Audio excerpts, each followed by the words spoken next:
One time I think my wife tried to say something to me about like that. She goes to me, what did she say? Like, if as a Nigerian girl, I really don't trouble you the same that other Nigerian girls trouble me. I actually went to tell me about troubling with other Nigerian girls. You think I got time for that rubbish? Is she right though? I don't know. I don't care. It's probably true though. Because you're being sensible. No. So you're saying Nigerian women are not sensible? The people that she's talking about, as far as I'm concerned, are not asking for reasonable or sensible things. Yeah, but this is the thing. Nigerian men are very much givers when it comes to their relationships. So I'm almost expectant of... Okay, so can I then go and cheat?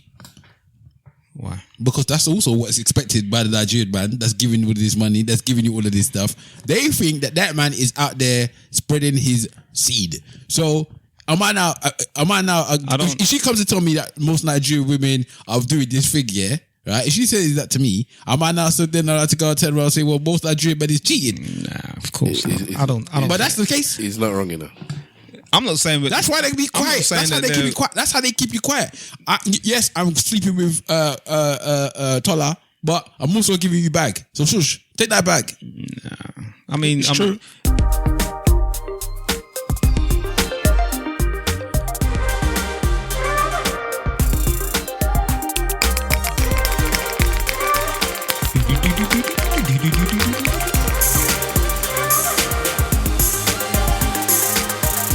I think it's Ladies and gentlemen, boys and girls, cats and dogs, rodents and other small insects. Welcome to the ESN. You want to do a Diddy remix on that? I would rather just start with the ladies and gentlemen, boys and girls. Yeah, okay, every week you have to say what you would rather do. Yeah. It's always got a complaint, innit? It's not a complaint. It's fine. You just wanted him to remix it. You are the one that's always got something that you need to be saying. No. I like the original and the remix. Just like the Drew Hill in your bed. I want to commend you, man. Which one's better? I like both, but the remix. The Jermaine Dupri remix. Like them handing me. Represent for the rest of the family. Gonna make you move. You wanna dance? I'ma make you dance. With the dance move. I want to commend you, man. Yeah, got it. For finally starting very quickly. 25 minutes it took us to start today, which is almost probably a record time. No. I think we started earlier than that. I think we done 20 minutes before. I don't remember that happening. Yeah. It would have been just us though without him. Maybe. You're blaming me. But we have... I see the face from the meme. The rap battle one where he's got the red cup and he kind of like looks at the camera like he just needs the red cup. My favorite meme. Yeah. Yes. Ladies and gentlemen, boys and girls, cats and dogs, rodents and other small insects. Welcome to the Eloquently Saying Nothing podcast. The time is 23:58. The date is 10th of Friday, October. 10th of October. A minute and a half 2025 to the 11th. And episode 533 in your blood. You are very welcome. I hope you are blessed, happy, and all of that good stuff. Let's get to the intros. Let's see who's in the room with us this very, very night. First of all, tonight, I'd like to shout out somebody who isn't here, but he's always in our arts. In our arts. Mm-hmm. In our art. DJ Web Singer. Spider sense tingling. Yes, sir. Blessings and love. Yeah, man. All the time. To my right, the honourable gentleman. Greetings in the name of His Imperial Majesty Emperor Haile Selassie, Empress Menen Mama.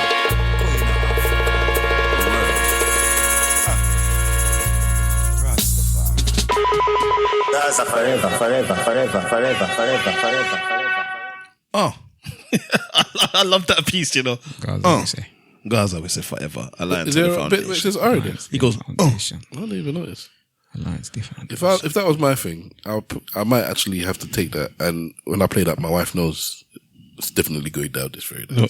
You know what makes me funny about that? It sounds almost like a Chinese film as well at the beginning. Because it goes, I expect, you want to fight. You have dishonored the family. You mess with the Shaolin Temple.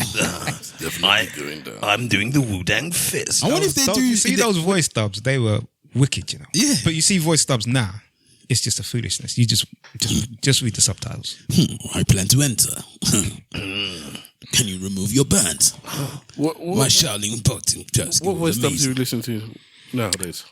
I don't. Other than AI voice dubs or something. There's some films that you could change. You can do the Netflix. The Netflix. Okay. And I remember doing it for Annie Kalapo, the film on Netflix. And it's so Was it poor. bad? It's bad. I'd rather read the subtitles on them. And yeah, you just read the subtitles, man. I've been watching Dragon Ball, as I've been saying. So Dragon Ball is obviously in Japanese, but they do the dubs in English, and the dubs are wicked. And that is why I believe they believe Piccolo is black. Is it? Because he sounds like a black person. Oh. Even though I don't know if he's black on the dub, but he sounds like a black person. Piccolo.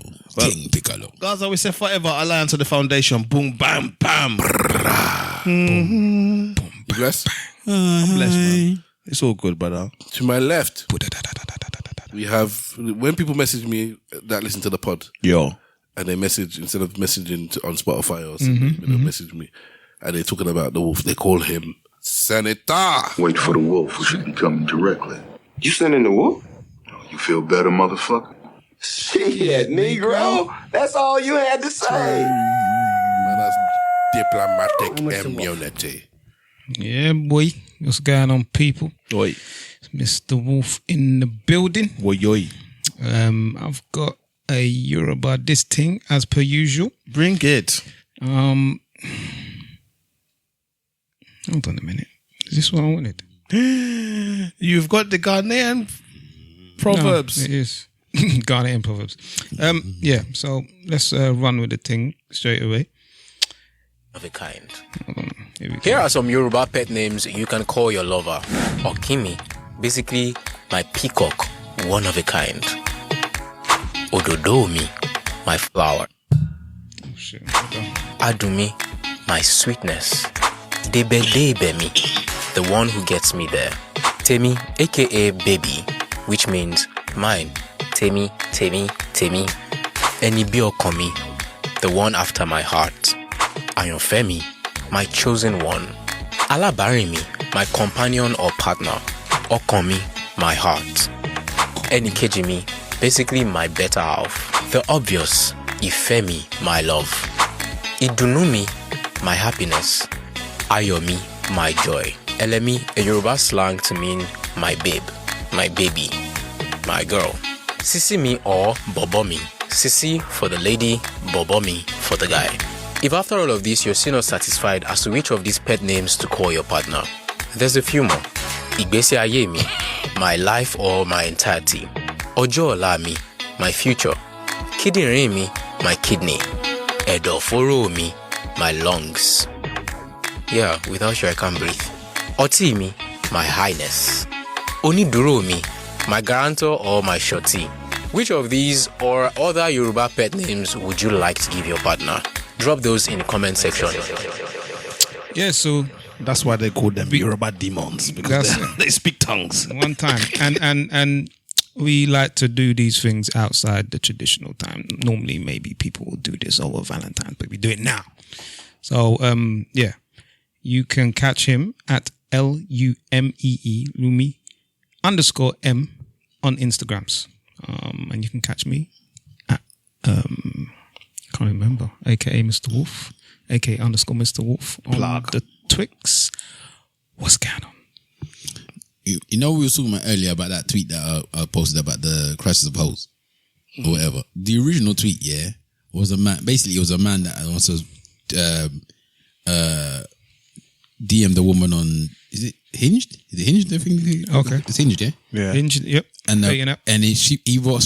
This is what he wrote to the woman. He said, "If I was a soldier and I went to war and I got shot or hit by a grenade, I would want your picture in my locket or whatever. So before I die, I want to look at it and smile." That's what he told the woman. Right there. And I said, "That's a gangster." You think so? Yeah. If you're a woman, you would that would. Yeah, that's a white one, man. He said he would go to war and before I die, that's the picture I want to see. You're not. This person is not. You're not dating this person, you know. So That's a good way. That's a good way to come in. That for me, like I was saying this to one of my colleagues the other day. Sometimes it's better to have either negative impact or positive impact. Just have impact, because if you have nothing, there's nothing. Okay. So that alone is going to the fact that she tweeted it. Obviously, it hit. Not necessarily. It could be like this. Look at this. No, well, she wasn't. She was saying that it hit. You would have. Okay, let's reverse it. You're on a I don't know you're on a dating app, and a woman sent that to you. If a woman sent that to me, Yeah. I'd be like, oh, that's all right. Still, but I expect it. I expect her to want to see me before she dies. I'd be like this person. Oh, sorry, Mr. Shakespeare of love. That put me off. Can I play a couple of pickup lines here?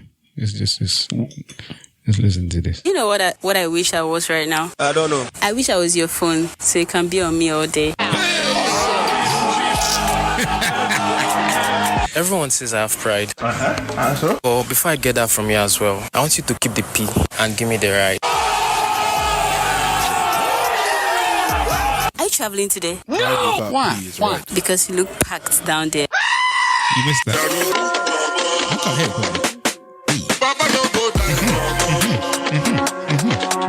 it. One more. They say better days ahead, but with you, I would love to give you the better days later and give you the head now. Charlie. Min Tree. Yeah, man. It just reminded me of that. What is a pickup line one of you men has used? Like a cheesy or a mad one? I heard one the other day. I just can't. No, that you actually used in your life. The one I've. And it's worked. Not one that fell on deaf ears. I don't think I've used pickup lines. You just chat shit. I used one. And I don't mean chat shit, but you just be yourself and chat. I try to make them laugh. I took one from Fresh Prince. Oh yeah. I said, give me your number before I don't want it no more. Oh yeah, that was I did like that one though when I first said that. Still, and you got the number. I was like, there's a guy that does that. Have you seen that black guy that just goes around the street? Yeah, usually white girls yeah. are chatting to you, and he just cusses them and gets their number. He would just lie down on top of them and just take a picture with them and say, give me your number. There's one Eastern European brother, East African brother on the man went from East Europe to East Africa. Sorry, Migration, boy. Yeah, he was you at the march on Saturday? No, yeah, boy. I think there's another march next weekend, isn't it? Yeah, no, he had a few lines, man. Hilarious to say the least. You're not looking for that or something, are you? I was, but I'm not gonna find it. It's fine. Is there anything else you want to add to your intro? Nah, man. Let's get this show on the road, baby. All right. In front of me, I have my brother, your brother, our brother. Yes, at Big Wahala Insta, Big Wahala on Twitter. What's good, people?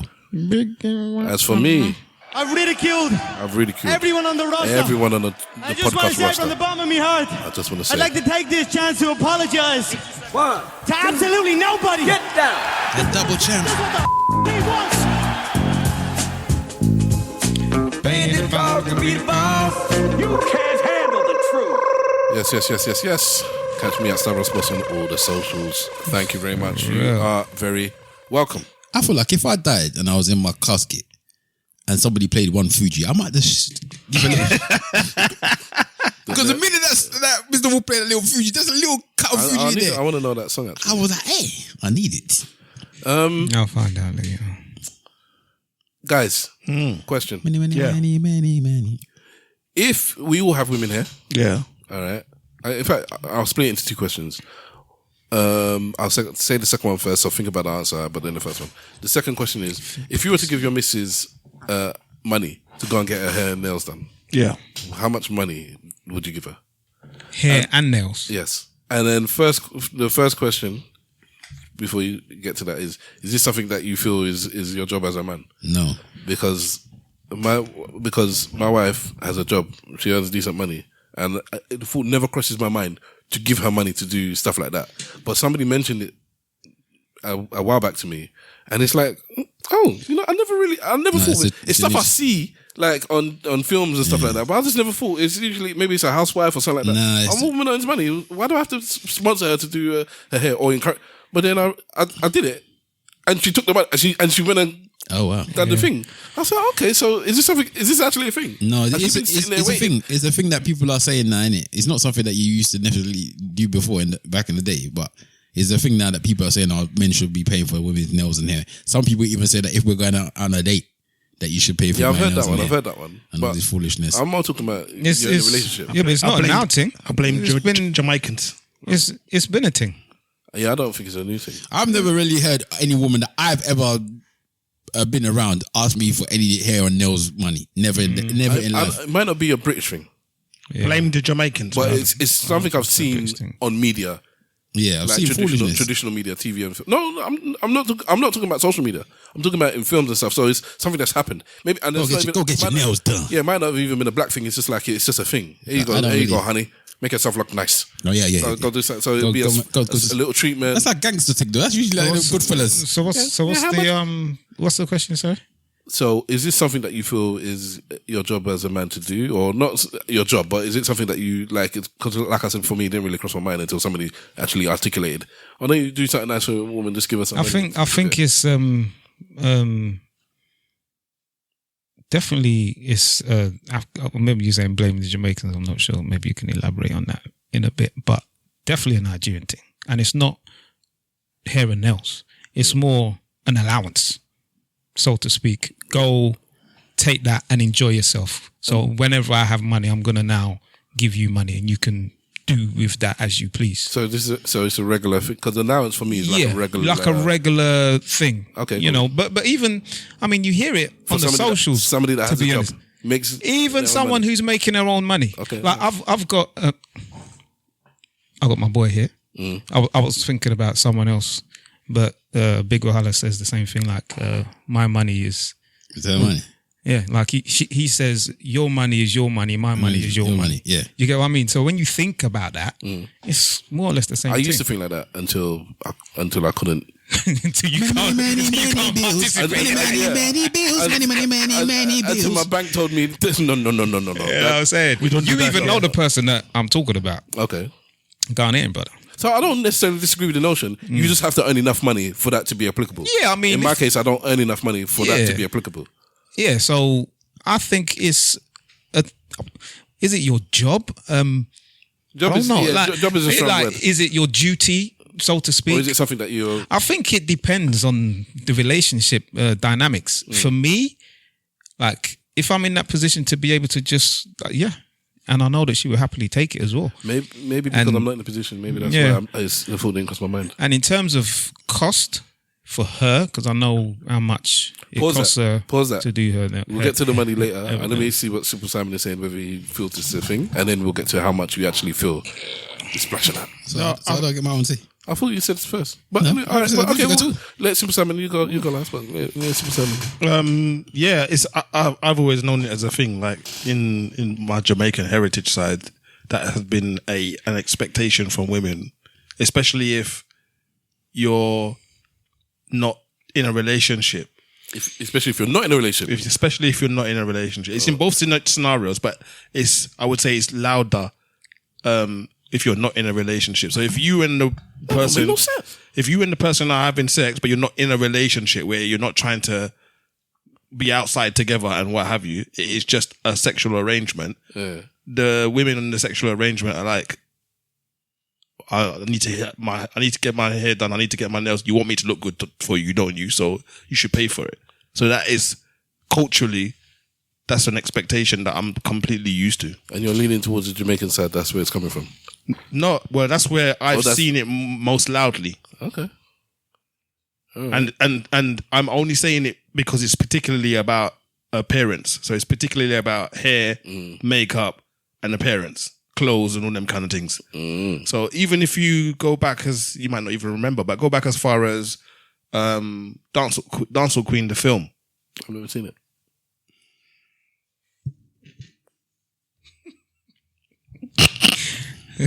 Yeah, so I know what you would. Anyway, so in Dancehall Queen, in the film, there is I think there's at least 2 occasions where somebody's saying you're sleeping with me or what have you, you got to pay for. Is that man like Larry though? Something like that. Yeah, you got to pay for. So sweet, yeah. Give me a diabetes. Yeah, then one that you got to pay for it. Okay, so you don't know sexy bits. Is that where it come from? Yes. That's I heard somebody say it, and I said, "This is fantastic." The film, and the man said, "No, sexy bits." I haven't watched. All right. Walk and live, talk and bomb. Hold on. To go back to the original thing, I used to use that in the clubs, and it worked. What's that? Sexy bitch.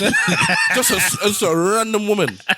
It was accompanied with the stroke, but I'm not going to get into that because nowadays and told her sexy bitch. So maybe that's why it worked, because they knew it come from a film. Well, he was dirty though. He's like a rapist. Oh yeah, it was a bit mad. So man must always take it. But that's what the character was. Well, I haven't seen the film in it, so I could have just been innocent.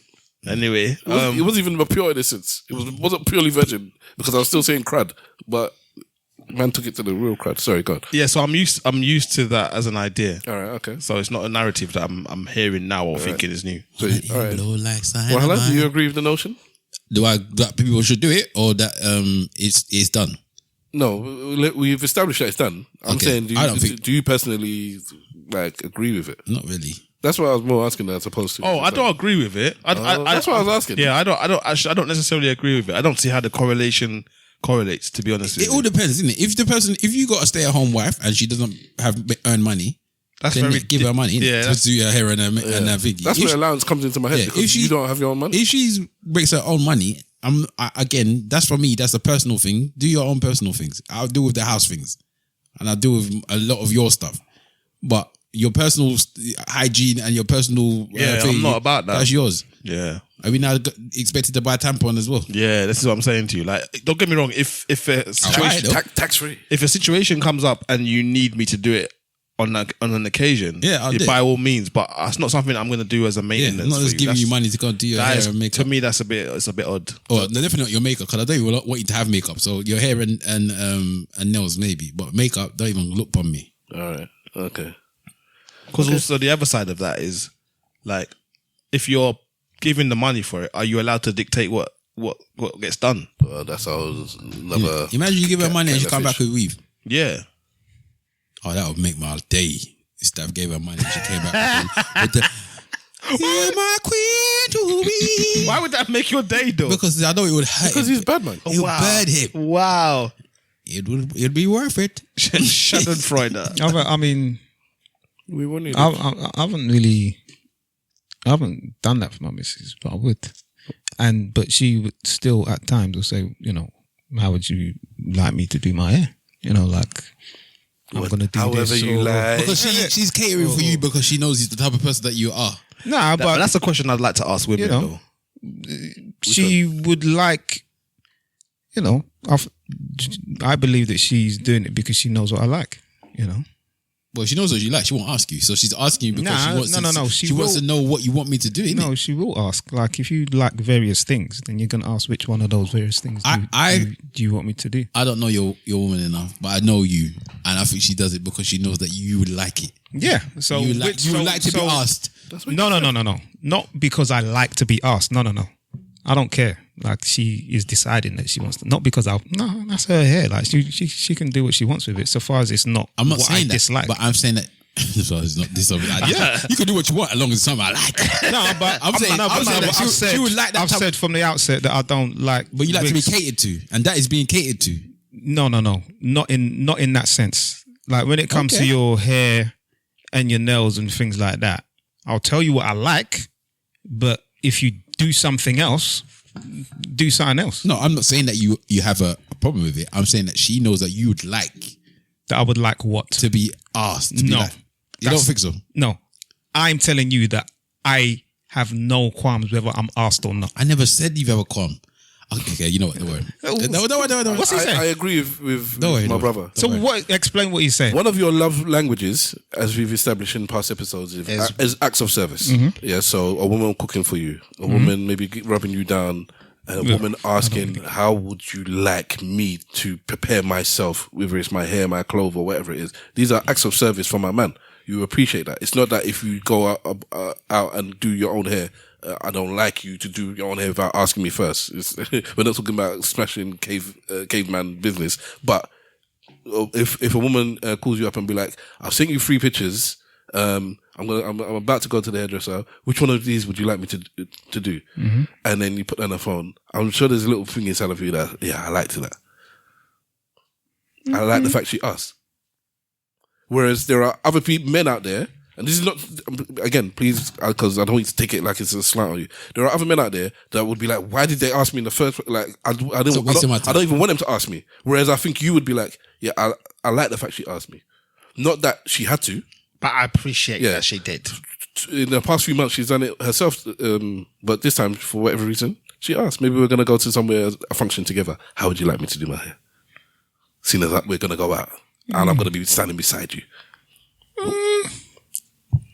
If you're saying it's wrong, then it's wrong. Yeah. I'm not. But I would bet money it's not wrong.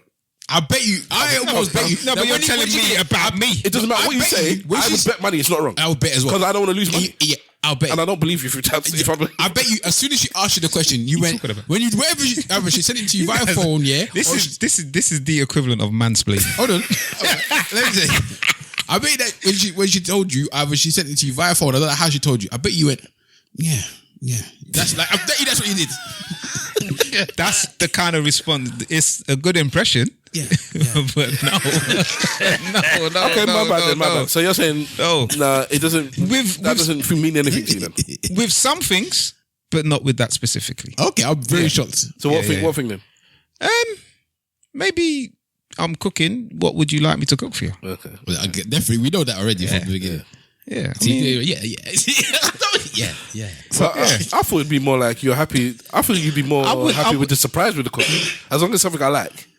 Yes, surprise me. I don't mind either. So if she's going to do what you guys are suggesting, I'm cool. I'm good with it, and I like it. But not. It's not a requirement or anything that. No. Yeah, it's like that's not what we said. I hate. But you're saying what specifically that is something that I need or no. I would class love language. So you're in a relationship with somebody that you care for and you have feelings for. Love language are cherries on top of cake that make things more beautiful. It's beautiful already, makes it more beautiful. So we've established again, your love language is acts of service. One of them. Up to the point where it might be even more than just a cherry. It's actually maybe the top layer of the cake. Like if you were with somebody and they gave you no acts of service or very, very, very little, then I might be inclined to be like, after a while, this relationship doesn't have a source for me because this woman doesn't go out of her way to do things for me. I don't know. I'm not speaking on your behalf. You tell me if I'm wrong. But I think it's that important to you that a woman shows you acts of service that it's even more than just the cherry. And I'm just saying that this is just one of those things because I know your woman does other things. So you have the top layer and you have the cherry. This is just another cherry, and I think you just like the cherries. It's not that big a deal. If you're saying you don't like the cherry, then fair enough. Okay. All right. I'm going to ask a horrible question. How many times? Why is it horrible? Because it's a horrible question. No. I'm anticipating this. Is this towards Mr. Wolf? It's to all of us. Okay. So like your missus now in this situation, let's say you are giving the money over, and you're not dictating what hairstyle she needs to get, but she consistently gets a hairstyle that you don't like, and not only do you not like it, it's been clear that you don't like it. All right. Okay. So she knows that you don't like it, but she keeps getting the hairstyle because she likes it. How many times is that going to happen before there's a problem? There'll never be a problem. Never. So you'll just be all right with that? I'll just leave her if I didn't want. If it's that much of a problem, I'll just leave. Okay. I'm not giving them money to do hair that I don't like. Oh, okay. That too. But if I'm not giving her the money to tell her what to do with the money. Yeah. If that's the head, whatever makes her feel happy. Yeah. I'm not there to dictate what makes her feel happy. I'm not there to dictate. She definitely can't come and tell me how I'm going to do my hair. Mr. Wolf. Yeah, but she's happy, but so the hairstyle that she's happy with is one that you are not happy with. Yeah, but that's her hair. Okay, cool. If she, again, people I always tell people you have the right to leave someone. You know, it's not by force you stay there. Of course. So if you don't like this thing that this person is constantly doing, then leave. Of course. I appreciate that when you put it like that, but it's never that easy. You need to just leave. There's some people got a lot of entanglements. Well, untangle them. I tried to untangle the lead, to put in the flipping socket, where it took me a good 5 minutes. Sometimes to untangle family ties, money, houses, emotions. Leave. It's mad. Leave. Yeah, but I get it. I don't disagree, but garden, leave. Yeah, it's annual, just, leave. Sick, leave. Yeah, it's just not that straightforward. We will need it. It can be. It can be. That's if both parties are. Yeah, but I'm not deciding. I'm just saying how it is. You don't have to. Many circumstances in relationships. Yeah, but it doesn't have to. It doesn't require both parties to be in agreement either. Like leaving doesn't require both parties to be in agreement. In a divorce, it does. In a divorce, both parties need to sign their papers, bruv. And you can't then go on and remarry. So what happens with that? Let's say one person wants to divorce and the other person doesn't.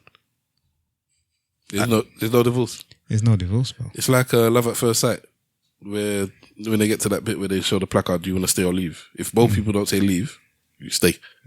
Okay, it's like and that. you could be in Africa, the other one could be in Australia. No, you can still leave. That's because you're married. Doesn't mean you still have to stay with them. Leave. Yeah, but it means you can't get married again, and then that's an entanglement. No, then you turn to the. You have to go to. You have to start doing the reverse flag and start going for the Sharia law, so you can just divorce how you want. Do you know enough about this to know if you can have an annulment in that situation? I don't know enough about it. Okay. Because that is a mad situation, isn't it? That's like that's hostage. But it's there. I believe it happens often. Well, it's just not something it happens a lot. But in the end, the person usually signs. Someone normally caves in the end. But it's not a caving thing. It's they're usually doing it because either they're not happy with the terms of the divorce, so they won't sign it. People, a lot of people do it with spite. They still want the person, or they don't want the person to be able to move on. Yeah. Well, I'm gonna move on regardless. So then that's why it might get to the point where, like, after a few years, now you're committing a crime. Yeah, that's fine. Okay. What's the crime? Polygamy. Yeah, if you I didn't say I'm going to remarry. Yeah. Oh, okay. When will you marry? When will you marry? Oh, Jehovah, when will you marry? All right, so now, finances.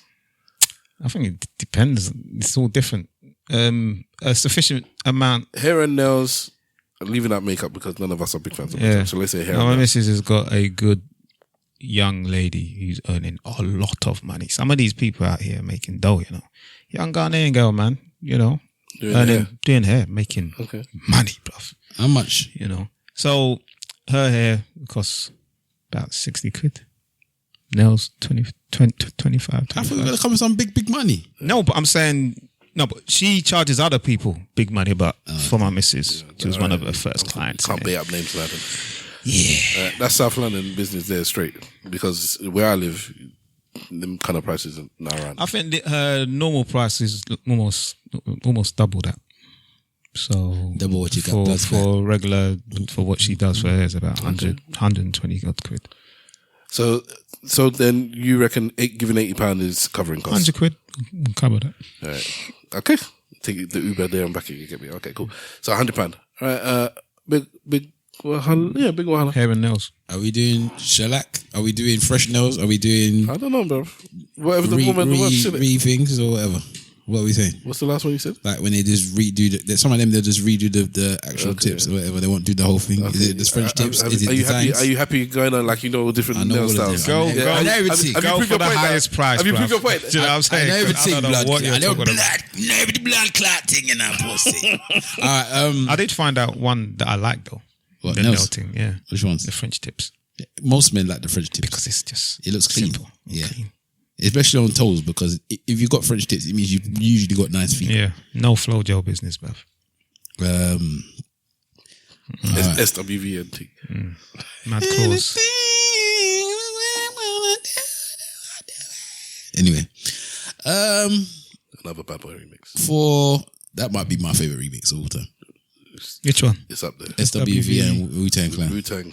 Kaboom! Guess who stepped in the room? The cow. With the shouting now. It's the one killer bee on the MIC. With the SSWW anyway. My favorite one is one that people don't really like the individual still, but what, Ignition? Yeah, man. Ignition. I don't even know the original. That's how good the remix is. Yeah. Man. Anyway, that's in my head. Fresh out the kitchen. Yeah. Genius. Anyway, so undeniable. I don't know if mine's got a cheat code because I could just probably say what the assistant would do it here for, it would charge her. She could probably get it done for free, to be honest. But if you're going away, because she does, I think for you it's different because the hair is part of the thing, isn't it? But she does get her hair done other place for another person. You go to, when she didn't have a person, place. yeah, when she didn't have a person that did her hair for her, like a assistant, she used to go to somewhere else. So I'm gonna go by probably around what she would charge for her own prices. So I'll say for my wife probably to do her hair and nails, it's gonna come. It'd probably be about 200, maybe not less than 200. I reckon. I was going to say that because unfortunately, however you want to look at it, locks is expensive. It's not going to be less than 200. Yeah. If you're saying that she's going to get her hair done, wash, retwist, and style, yeah, I'll say. And then the nails, I'll say no less than 200 for all of that. All right. Simple Simon. I don't really know how this market goes, so I don't know what is a good thing. So I would normally I would spitball. I'd probably say 150 or something like that. But I don't know for sure. So that's. See, the thing I'm trying to remember what your wife's got. See, this is the thing now. If we took in London price or village price. Well, my missus is a villager, so. Yeah, but she's not going to the village to do it. Because we're talking about back home price, that hair boy, they just do it one time. That's why women like to get their hair done back home. But for what she's got now, you might be right about 150 for everything done. Yeah, maybe. Okay. Yeah, I don't know. Maybe 150 for the nails and the hair. I would just throw 150 in that direction. I think her hair must cost about from about 80 to £100, depending on where she gets it. Yeah, that's the ballpark that I'll just put it in, not knowing anything. Do you get what I mean? Like, what about you then, Steph? Well, how much did you give her? You gave her 20 in it. For both. Oh yeah, take this 20. But enjoy yourself. Wow. Oh yeah, I'll take you to go and make yourself beautiful for me tonight. We're going outside. Wow. I'm taking you out. We're going to go and get met. You can't say £20. The last time I did it, which was today. Okay. Ooh. And I did it because I've been gallivanting a lot this week. Oh, you into the past few weeks. You made a guilt payment then? It's not guilt. It's just no. This is I appreciate you because this again. It's not something I normally do. So this may be the second or the third time, and we've been together for 13 years. You know, you've done something very, very dangerous. You know, innit? Which is what? You've activated a Ghanaian, innit? Go ahead. Because this is what they've been waiting for. This is the whole reason why she's married Nigerian. So you could be doing the things that you're supposed to be doing as a husband. Set a precedent. Now you've activated that Ghanaian with your Nigerian genes. New level unlocked, yeah? Yeah, basically. This is the level she was expecting. Well, unfortunately, the funds is not funding, so she can expect all she wants. She has more disposable income than me. One time I think my wife tried to say something to me about like that. She goes to me, what did she say? Like, if as a Nigerian girl, I really don't trouble you the same that other Nigerian girls trouble me. I actually went to tell me about troubling with the other Nigerian girls. If I got time for that rubbish. Yeah, she right though. I don't know. I don't care. It's probably true though. Do you not think that makes, before I answer my question then, let's split it off into your thing. Do you not think that makes a difference? What? What she said. If she's comparing herself to everybody know what else, I'm happy to give you. I don't care what other people are doing for other people. That's their business. Okay, all right, fair enough. I guess that answers it. I guess because I am that way inclined myself, because my life and my way of being is a comparative way. It's like I do things in comparison with other people. So if I think I'm better than everybody else, I feel you should appreciate me because I do things like, basically you can't go outside and get this. So I appreciate what you have. Kind of thing. So if it's like, if you're with another Nigerian woman, I know you want a Nigerian woman, you're a Nigerian man, you wanted a Nigerian woman, you're with a Nigerian woman. If you're with most other Nigerian women, you would have much more wahala. You should appreciate the fact that you're with the Nigerian woman that's not giving you wahala. Oh, you were talking on her behalf? Yeah, that's what I'm saying. So that's because I think like that. I think she's behaving like a sensible person. These people are not sensible. Don't come to me like I owe you anything because you're being sensible. Because you're being sensible. He was trying to figure something better to say. But no, that's applicable. because you're being sensible. No, you. So you're saying Nigerian women are not sensible? The people that she's talking about, as far as I'm concerned, are not asking for reasonable or sensible things. All right, okay. If they can get it, then that's no one's stopping you from getting it. Go and get it. But yeah, but this is the thing, and this is the thing about Nigerian men, and people talk about Nigerian men like that, is that we love bomb, and part of the love bombing is furnishing them with whatever they want. And I think that a lot of Nigerian women are very much, most of them, because when you look at it on the other side, maybe in the Western world, you may find that some of these women, some of them can't provide for themselves. Yeah, that they'll be asking for men to get them these shoes, and when you finish, I want to say something. Yeah, that they can't maybe get them £500 shoes or that $7,000 bag or whatever the case may be. But I'm speaking on behalf of Nigerian women here. They can get what they want. As we know, Nigerians generally are hustlers. And when they're in the, when they're in a position where they can get those kind of things, they can get those kind of things depending on what kind of social circle that they're on. So Nigerian men are very much givers when it comes to their relationships. And I think that's what your wife is alluding to, that Nigerian men provide like that. Okay. And a lot of the time, Nigerian women expect their men to be like that, because that is just how it has been. Okay. So can I add to that, please, quickly? Yeah. So like a lot of the women kind of almost, when they enter into a relationship with a Nigerian man, and not just Nigerian women, just women who are with Nigerian men, because the reputation is that this is what Nigerian men do, so I'm almost expectant of it. Okay, so can I then go and cheat? Why? Because that's also what's expected by the Nigerian man that's giving you all this money, that's giving you all of this stuff. They think that man is out there spreading his seed. So am I now? If she comes to tell me that most Nigerian women are doing this thing, yeah, right? If she says that to me, am I now so then I have to go and turn around and say, well, most Nigerian men is cheating? Nah, of course not. I don't. But that's the case. He's not wrong, I'm not saying that's why they be quiet. That's how they keep you quiet. That's how they keep you quiet. Yes, I'm sleeping with Tola, but I'm also giving you bag. So shush, take that bag. Nah. I mean, I'm not saying that men or men are not like that, but I also know that there's many men out there who are very committed to their relationships, married even, committed in those marriages. And that's what they do to their wives, that they just furnish them, and their wives happily take the funds to go and look after themselves. But if you're going by stereotypes and what happens culturally, do Nigerian men cheat? The stereotype is that they do. Okay. That all men do. I agree with you. Yeah, so it's not just the Nigerian thing. But the point is, with the Nigerian men, we do it sweetly. And then we furnish the women that we're even having fun with. So he snookered you there. Really? Yeah, because you kind of stuck up for the woman and be like, this is what the woman expects. This is what Nigerian men do. And he said, okay, fine. This is also what Nigerian men do. Can I do that? And then when they say no, they say exactly. So then pay for your own bag. Pay for your own hair. Pay for your own squish. Or don't ask for unrealistic things.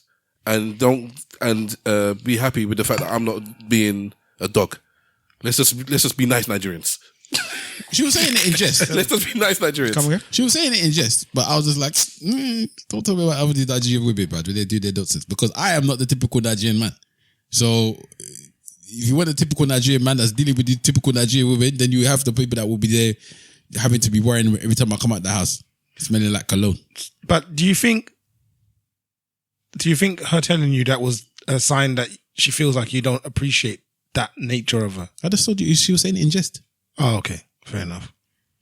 You can say something in jest and still have meaning behind it. I'm not taking it deep like that. I'm just saying she was saying it in jest. Cool, bro. All right. Okay. Back to me then. So the reason I gave the money was, like I said, I just appreciate my missus just taking on a lot of the household role in terms of dealing with the kids and all the ins and outs and running around and not having that man around as much as you would expect somebody that lives with you because he's been gallivanting and doing stuff for and with other people. So to show my appreciation, I gave her 100. That's all I could afford. But I think 150 should cover it. I think. It depends what your wife's doing with her hair, to be honest. I'm trying to think of what she does at the hairdresser. So that's the thing. It's not often she goes, is it? No. And yeah. So yeah, there you go. So but then she said, yeah, okay, I'll go somewhere this weekend. So yeah, she appreciated it to the point where she's like, all right, I'll take this money and I'll use it. She put it in her bra. she called me back and said, look. Take this money, man. Exactly. Said, this is what you're supposed to do when a man gives you money. Stuff it in your bra. I'm like, okay. All right, cool. So thank you for assisting me with there. So I reckon, so we had 100. I said 150. He said 200. I said I would give probably 150 just to cover it. Okay, so yeah, so 150 sounds about right, seeing as we had. Is that? But, so when when the culture does it and the guys do it within culture, do they gauge how much they're giving, or do they just pick a number and give? Do you reckon? Like, do they know? Like Wahala was talking the prices because he knows them or what have you, or the knows. I think within reason, you kind of like knowing it. Do you know? Like within reason, innit? Or the woman will tell you. And it obviously depends, innit, on.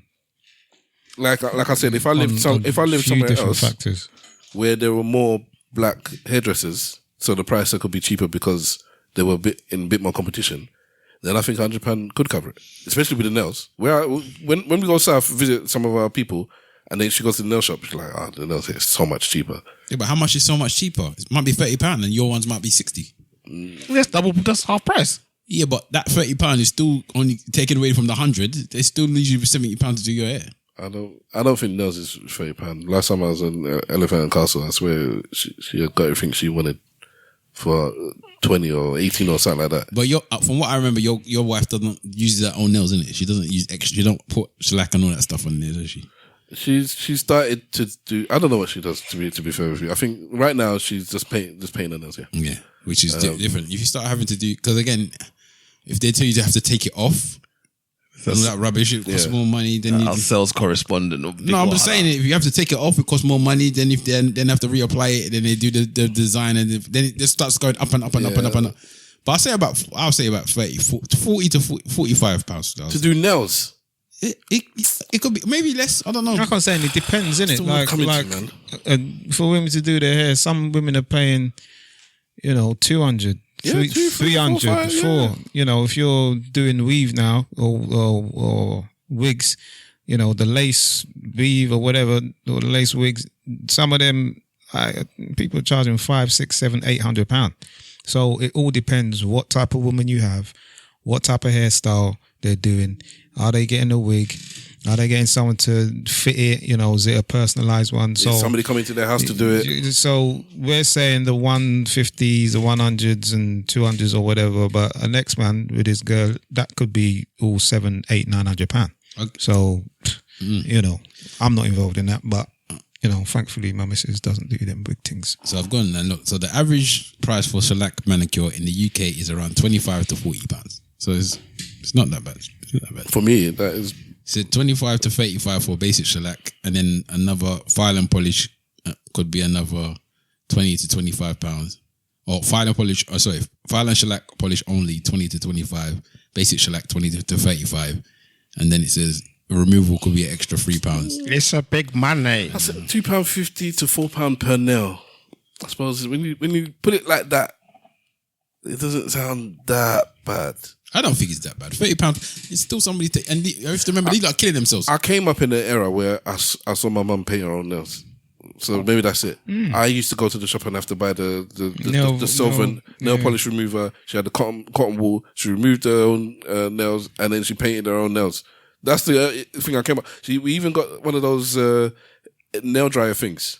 Because my dad loved his gadgets, so you had a nail dryer. You put your hand in it, and it dried the nails. Yeah. So this was so you could buy a plethora of nail varnish for £40. You could have 100 different colours, and you were good to go. So maybe that's why, because I come up in that era, times have changed, and for whatever reason, women are not doing it themselves. I know this shellac thing apparently is quite hard to do, or whatever. I don't know. Whatever. Okay, cool. It is what it is. Yeah, it all depends on what they want. All right, next topic. And they usually get like a pedicure as well at the same time, innit? Feet. Trigger warning. Trigger warning. Former Radio 1 DJ Tim Westwood charged with 4 counts of rape. Metropolitan Police say Westwood, age 68, has been charged with sexual offences against 7 women.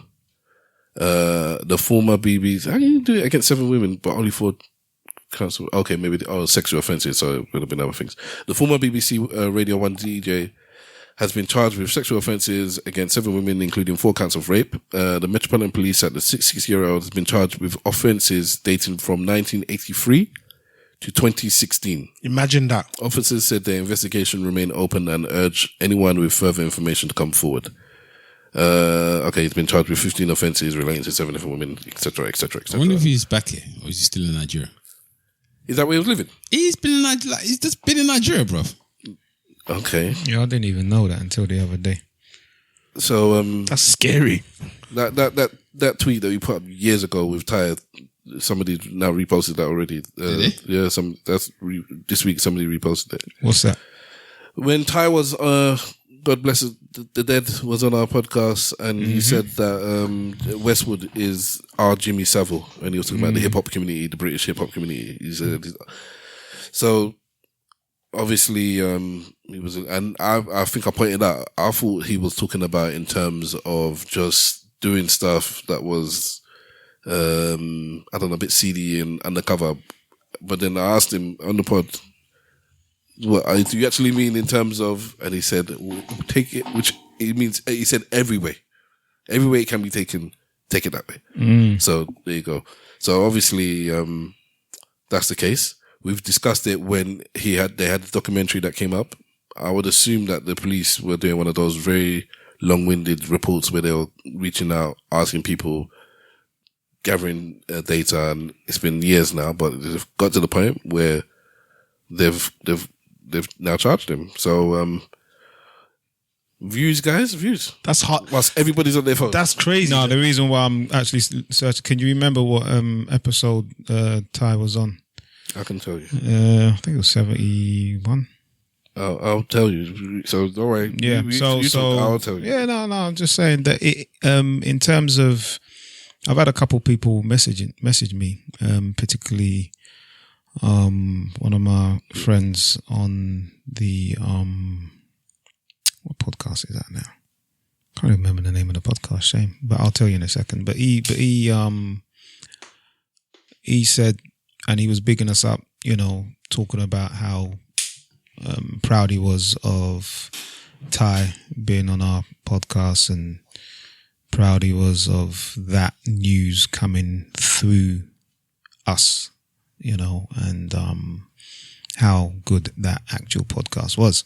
So, yeah. It's episode 71 of 71. Yeah. So, yeah, no. It's, I mean, it's something that I posted in the group the other day, and it's very it's sad. I mean, we went to his events, man. We went to, everybody of our generation has been to some kind of Tim Westwood event, and we're just there oblivious, just going there to party, not knowing he was a predator. We were going there to enjoy ourselves, and and I think that even then, had we had known that he was on that thing, would we, the cancel thing wasn't a thing back then. I think we would have just continued, I think that, people knew that R. Kelly was doing the madness, and it was no, but people knew he was doing the madness. People knew Tim Westwood was doing the madness. I had no idea when I was going to his events. I got to be honest, at the age of maybe 18. No, but that's the point. Like, it can be, both things can be true. It can be widespread knowledge that this guy's doing this, and you can also not know about it, if that makes sense. I knew that he was dealing with a bunch of girls at these functions. He did a lot of college things and uni things. Yeah, and a lot stuff. of uni So I things. knew that a lot of them would have been young. And apologies, that podcast is the Empty Podcast. The Empty Podcast. Featuring Ty. Empty Podcast. No. The podcast. Yeah, yeah, oh, yeah. okay. Oh, yes. Yes. I DJ Wiley and all them man there. I actually, so we're gonna know one of them myself. so we'll go on there I at went to some the same point. school with one of them. So shout out the matter. Jamaica losing 1-0, by the way. Okay. We all looked at Simple Simon, yeah, like he represents the whole football club. We wanted to see the reaction. They'll make the World Cup, unlike Nigeria. So I knew that in my heart of heart, again, if somebody had to put bet money, do you deal with a bunch of very young girls? Be like, yes, he is. I didn't necessarily know that you're raping them, though. Yeah. But again, when it pops up, it is not a surprise At all. No, kind of thing, it's not. which I guess goes to what you're saying about it can be known and unknown at the Yeah. same time. It's like, Yeah. But like, was it known? Well, So, I mean, Westwood. yeah. That it was known that Westwood was dealing with girls that was way too young for him. That was the one thing that was definitely known. Yeah. It was blatantly known, like around, like the thing that made it mad, because when you posted the thing, the first thing I wrote was he's 68, but it makes so much sense because it was generations of women. But when Ty was on our podcast, were we 5.5 years ago. Yeah, like at the time that he said what he said, I was like, I never knew. Well, I knew. That's why we was talking about it in the first place. Okay. It was known. Like I know bare girls that have said at some point they either heard about something to do with Westwood with one of their brethren, or they themselves had an interaction with Westwood. Okay, no. And I think at the time as well, you didn't see all the videos of him trying to wind up all the young girls and all this type of Well, stuff. that was post social media era. Sorry, I'm talking about before. Yeah, before any of this before stuff. smartphones and all of that stuff. Yeah. it was a Westwood rave. Word of mouth. There's kind of gonna be business. girls there. Let's go, and that was it. You get me? That like when the R. Kelly thing, it was known because it was very public, and people knew and said nothing with reference to R. Kelly and Aaliyah. But the Tim Westwood thing, Tim Westwood, famous DJ, hip hop DJ, white guy, raves, events, carnival, and that was it. See, I didn't know anything about. Did you know? I mean, you're saying that you I knew. just said. You knew as well. That he's dealing with young girls. Yeah, but at what age did you say that you was From aware? when I was in my early 20s. A long time ago. But the thing Maybe about even it, as a teen. I've never heard of it. So this is the thing, because it's weird in this country, obviously, because obviously you have to be 16 to be able to have sex. So I've never heard anyone under 16 or anything that age say that they have done something with Westwood. Yeah, like I said, young girls, illegal is two different things. Yeah, so they're legal girls. So it's just that he's in his immoral. 50s and he's dealing with 17, 18-year-old girls. Yeah, immoral and illegal, two different things.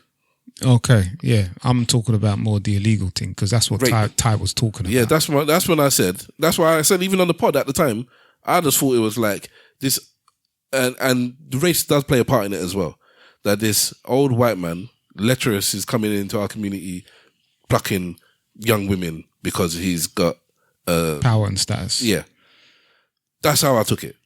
I didn't know that he was forcing himself on women that may have said no, blah, blah, blah. But I guess in that kind of realm, it's not uncommon for men who have status and power to do that, irrespective of anything.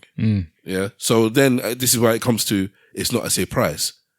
So the times when it might be a surprise when it's somebody's super, super nice and they have a super, super clean image and it's like, wow, I didn't actually expect that from you. But Westwood is not one of those people. So when it comes out, it's like, oh, he forced himself on X amount of people and it's 7 women have come forward. Then it's like, well, it's not just 7 women.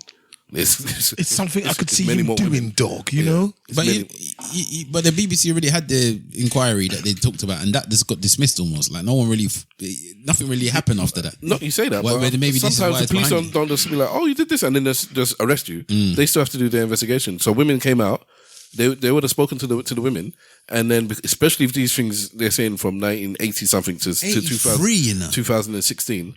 The BBC documentary, I believe, came out in 2022. It was soon after our episode, or a couple of years after. When was our episode? 2020 our episode was. So yeah, a couple of years after our episode. So then, yeah, if they're about that life, they actually go out and do their due diligence. I don't know, but either way, it's not for me. It was not a big surprise when they said he was doing at least sexual assault. Like maybe not rape, because I've never heard anyone say rape, but sexual assault, and I was dealing with young girls. Definitely a Westwood thing. You have to take into account when we're talking about Westwood, I'm talking about a whole holistic glob of immorality.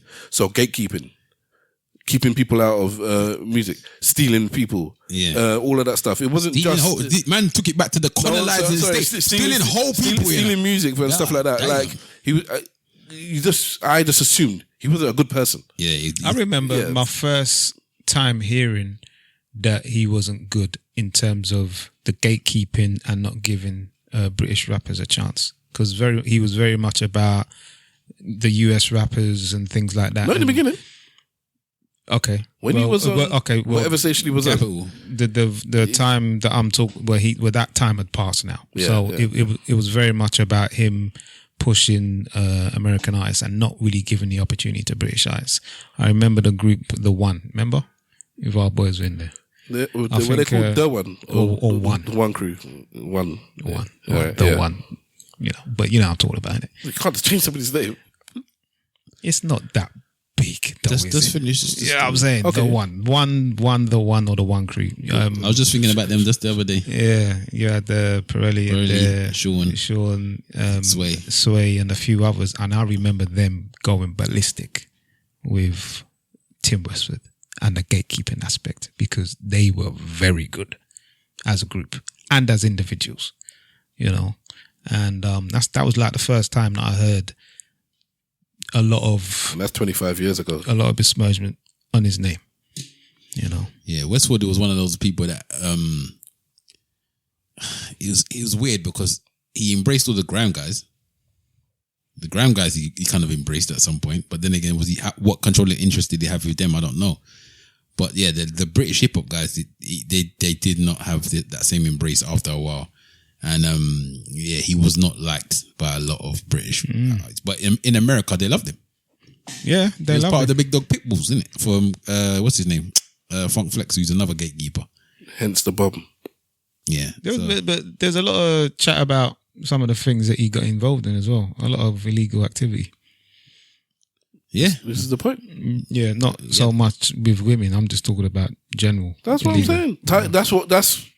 Ty accused him of being the people that are dead based off some of the his influence, basically. Let me play the clip here.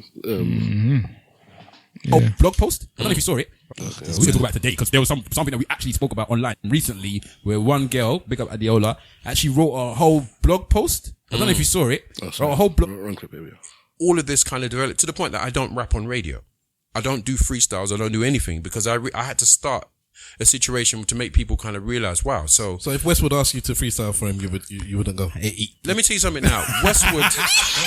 You know the triggers there. Did you see my face? You know the trigger word. Don't take the bait. Did you see? Don't trigger word. Uncle. Did you see? Oh my goodness! How did I see my face? I mean, there's no mirror here. We got Ty in the building. He's about to drop a hot one. Westwood is a problem. You know what? You've known Westwood for how many years? I've known Westwood since I was a kid. And he was still old at the time, wasn't he? Huh? He was still old at the time, wasn't he? He was old. He was like Westwood was born old. I'm Mansfield Estate. He used to be driving around in his Jeep with a particular South London roughneck that I won't mention. But that's what his protection was. I've known Westwood a long time. Westwood is a problem, and I'm gonna say this now, right? So people can understand. Like some people are like, "Oh, you just hate him." No, people have died because of Westwood. Let's get clear on that. It's definitely going down. Yeah, people have died. Bruv, this is a serious. Yes, people have died. The people have been beaten up. There's artists that have been beaten up because Westwood has sent certain people to do certain things. You know, people should challenge him on these things. But people have died. Basically, Brixton, the Vox Club. When that youth died, when that youth was attacked, people need to ask questions about what that situation was. And people don't want to do it.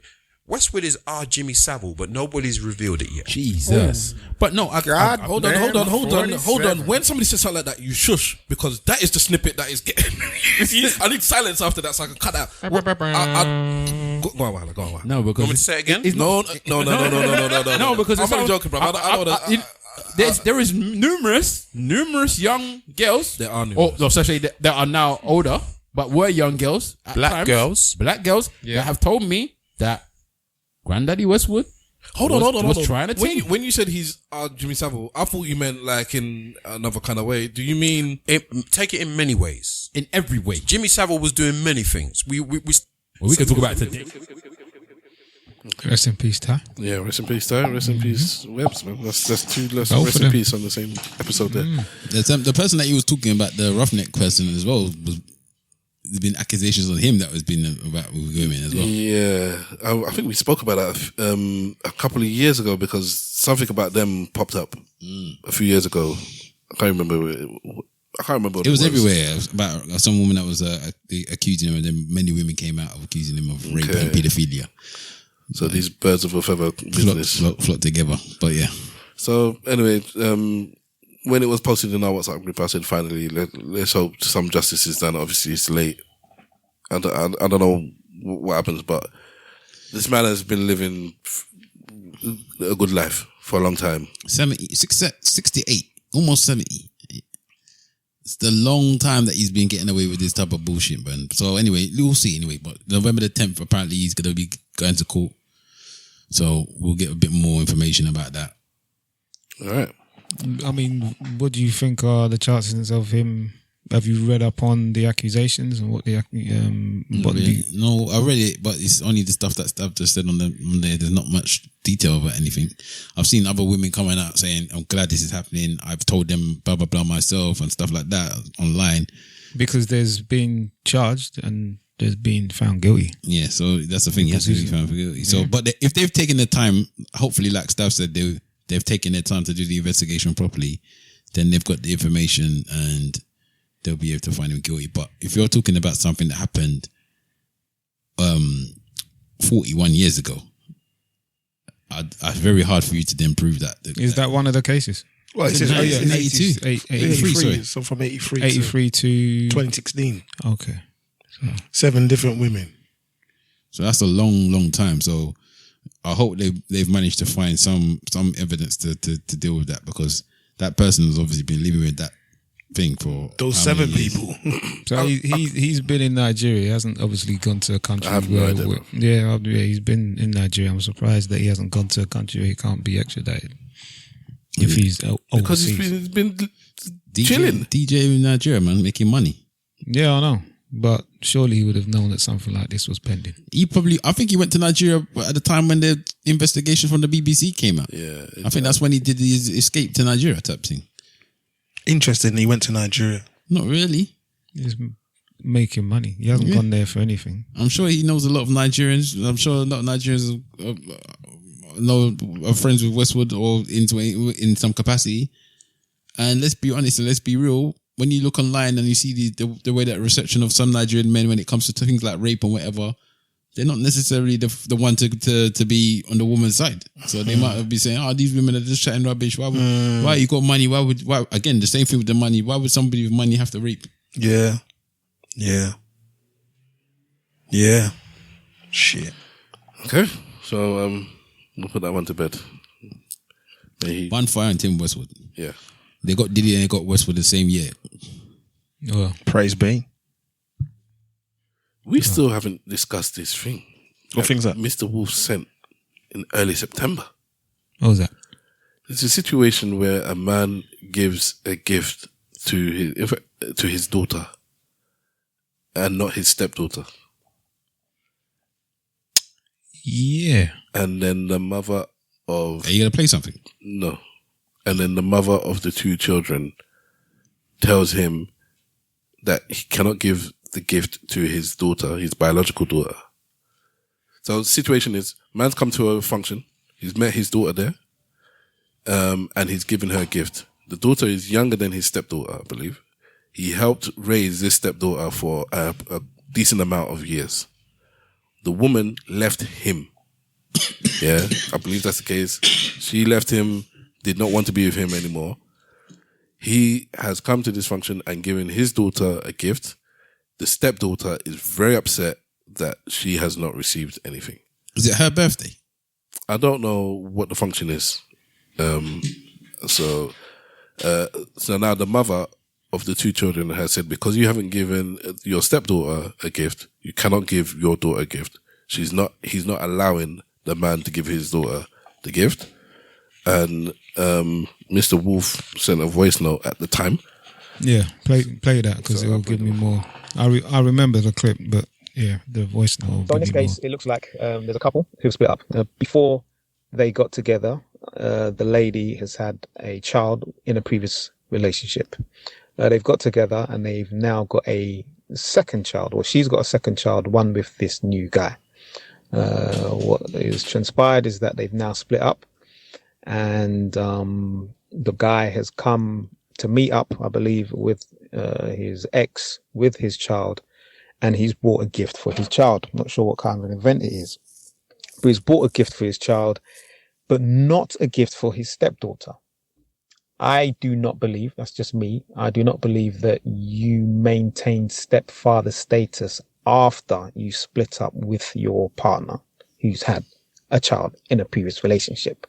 So he's bought a present for his biological daughter, and the mother of the 2 children has got an issue with the fact that he hasn't bought a gift for his then stepdaughter. I can't call her his stepdaughter now. She's got a problem because she's saying, when we were together, you treated her like your daughter. Why aren't you doing that now? He's thinking, but that was my stepdaughter. We're no longer together. I get the idea that it would have been nice for him to do so. But for me, Mr. Wolf, I don't really think that he's obligated to do that for his ex-stepdaughter per se. And I don't think that the mother should even be making the ex-stepdaughter feel like she should be getting a gift as well. So I just wanted to know what the thoughts were. Maybe we can use this as am I the arsehole? Am I the arsehole, or is the mother the arsehole for thinking that the ex should be buying a gift for his ex-stepdaughter and not be separating the gifts with his ex-stepdaughter and his actual child? What do you guys think? Yeah, I remember now. Oh, you already answered the question because you barely. Big Ohala here. Well, you know me already. If anyone listens to this podcast, I would never be in this situation in the first place because I just wouldn't have been with the woman that's got a child for these types of reasons. But hypothetically speaking, if I was in that situation, I would give the stepdaughter something as well. Reason being that if it was a case where it sounds like me and this stepdaughter, I basically raised the stepdaughter alongside the woman, and then obviously me and the woman had whatever problems we've had, I'm not just gonna dash away the daughter. I'm not just gonna dismiss the daughter. If I would hope that I love the daughter to a capacity, so I would continue to be the same with that daughter that I was before me and the woman broke up. I wouldn't try and I wouldn't then change the relationship to make it different than that's because now me and the woman broke up. Because yes, you're an extension of her and not me necessarily, but we've been living together. I'm assuming we've been together all this time. I've treated you a certain way, and the fact that you said that the girl was crying means that obviously she still sees me in a certain way. I'm not there mashing up a child because of my own pettiness. So if I would buy my daughter something, I'll buy you something as well. Because as far as I'm concerned, you're still my daughter, my stepdaughter. That's how I would see it. Wahala, personally. And just a quick question on top of that. How long do you maintain that status? Just forever? Forever. Or as long as that daughter would want me to maintain it. It's still her prerogative to whether or not she wants me to. Or it could even be the mum. The mum could say, I don't want you to see my daughter anymore. And I'd have to respect it because it's not my child, is it? But if the mum is okay with it and the daughter still wants that relationship to happen, who am I to then just dismiss it? I wouldn't feel righteous about that. I can give a child I don't know something. I can't give one that's I've been living all this time with. Wow. To me, it just means it's just petty to me, to be honest. Yeah. Simple? Yeah, I feel kind of like similar in the sense that the relationship with the stepdaughter is what's more important than the relationship with the mum. That makes sense. So if it is that you were genuine in your approach with raising her all that time when you were with the mum, then I don't see why just because you and the mum don't have a relationship anymore that relationship now needs to directly be impacted by that. Because yes, you only got to know the stepdaughter because of the mum, but it wasn't. Basically, were you being conditional when you were raising her? Was it just I'm only doing this because I'm with your mum? Otherwise, I wouldn't give a shit about you. Is it genuine? I don't think it's that deep. It can be this relationship was a triangle, and your mother has broken the triangle. So now it's like it wasn't a line. It wasn't a line just between me and you, and a line between you and your mum. It's a triangle. We're all connected, and once it's broken, the triangle's broken. Not to say that it has to be, but it don't have to be this conditional thing. It's like the triangle's broken now. I hear what you're saying. I think maybe because I'm very aware of the importance of men in young women's life, sure. and I don't want to be. I don't want to be that person. You don't want to contribute to the negative impact. Yeah, just ruining this girl. Like ruining it. The one person I thought that had my back, like the one man that, or maybe I have real dad. We've not even discussed if the real dad's about. I don't know if there's. I don't know exactly. But let's say the second man. Then, if I'm the second man that had her back, now just dismissed her quickly because of the mum. Potentially, yeah. Yeah, I'm not doing that to her. So if it is gonna go down, she's gonna hate her mum. She's not gonna hate me, bruv. Yeah, she might even feel that you've been weaponized in a way. Do you get what I mean? Like she's getting punished. She's getting punished for your relationship not working with her mum, kind of thing. This is what I'm saying. Yeah. I don't want to resentment on all sides. I don't want to contribute to that.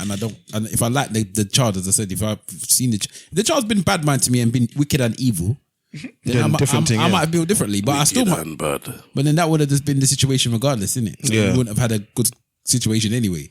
But if me and the child has had a good situation, I'm not going to be the one there to try and spoil it. But then you say that until you then find another relationship, and then what happens then when your wife now asks you, well, why is the stepdaughter coming with the daughter to the house?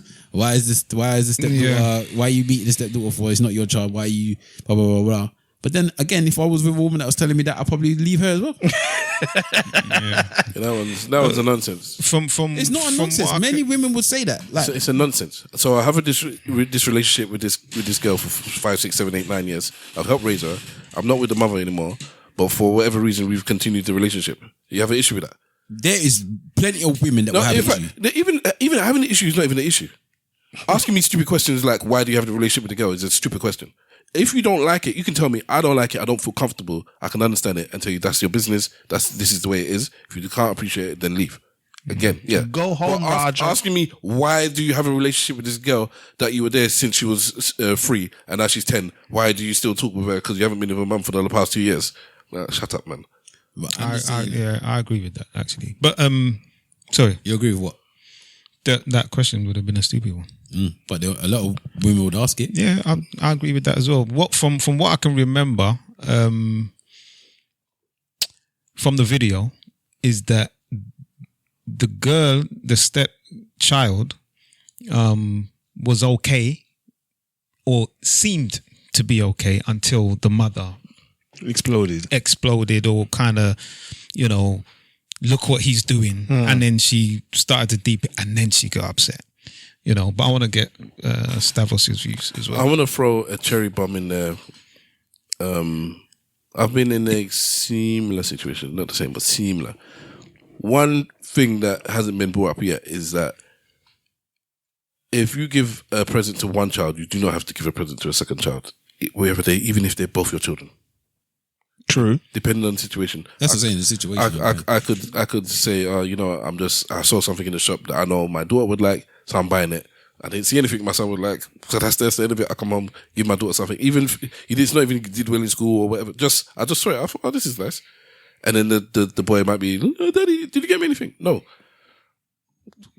And so you could be crying and be like, oh, I didn't get you anything. End of. That's it.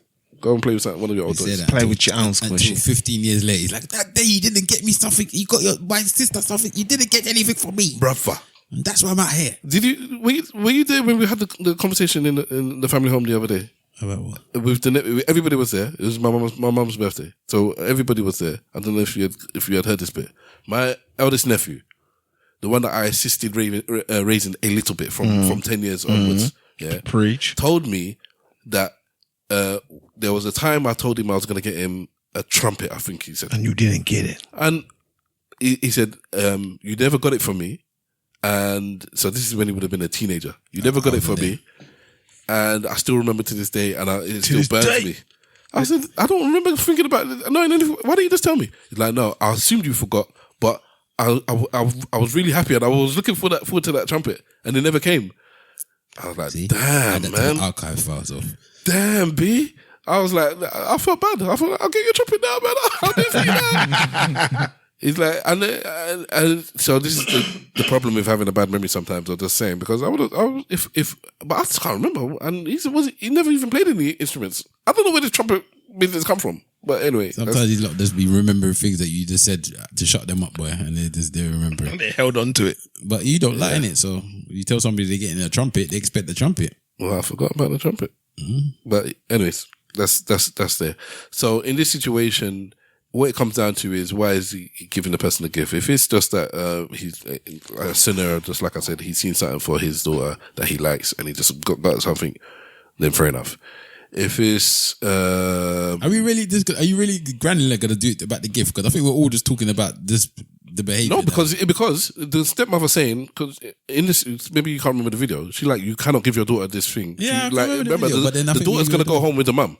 So she's gonna be like, she might confiscate that thing and be like, you can't have it because your sister didn't get anything.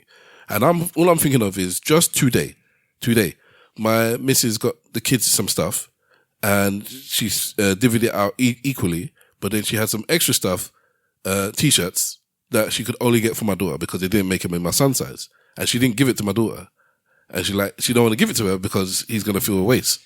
And so I didn't say anything. I was just there in my brain. But the point is, she could have just given her the gifts. The boy would have felt in his ways. But then that would have just been that. These are both our children. She loves them both equally.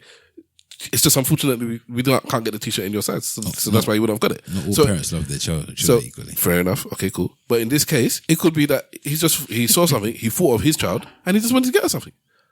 So in that case, there's nothing wrong with that. Again, I don't know the premise behind it. Yeah, so that's why I'm putting that caveat there. If it comes down to he's cut off, now forget the gift itself. He's just saying, I don't deal with this stepdaughter anymore. That's your relationship, and I've got my relationship with my daughter, and let's just leave it like that. I see both sides of it. The side that most of you people have said, Simple Simon and Wahala have said, where it's like, you were in her life, you were part of her raising her, you should continue doing that. You're a role model, continue doing that.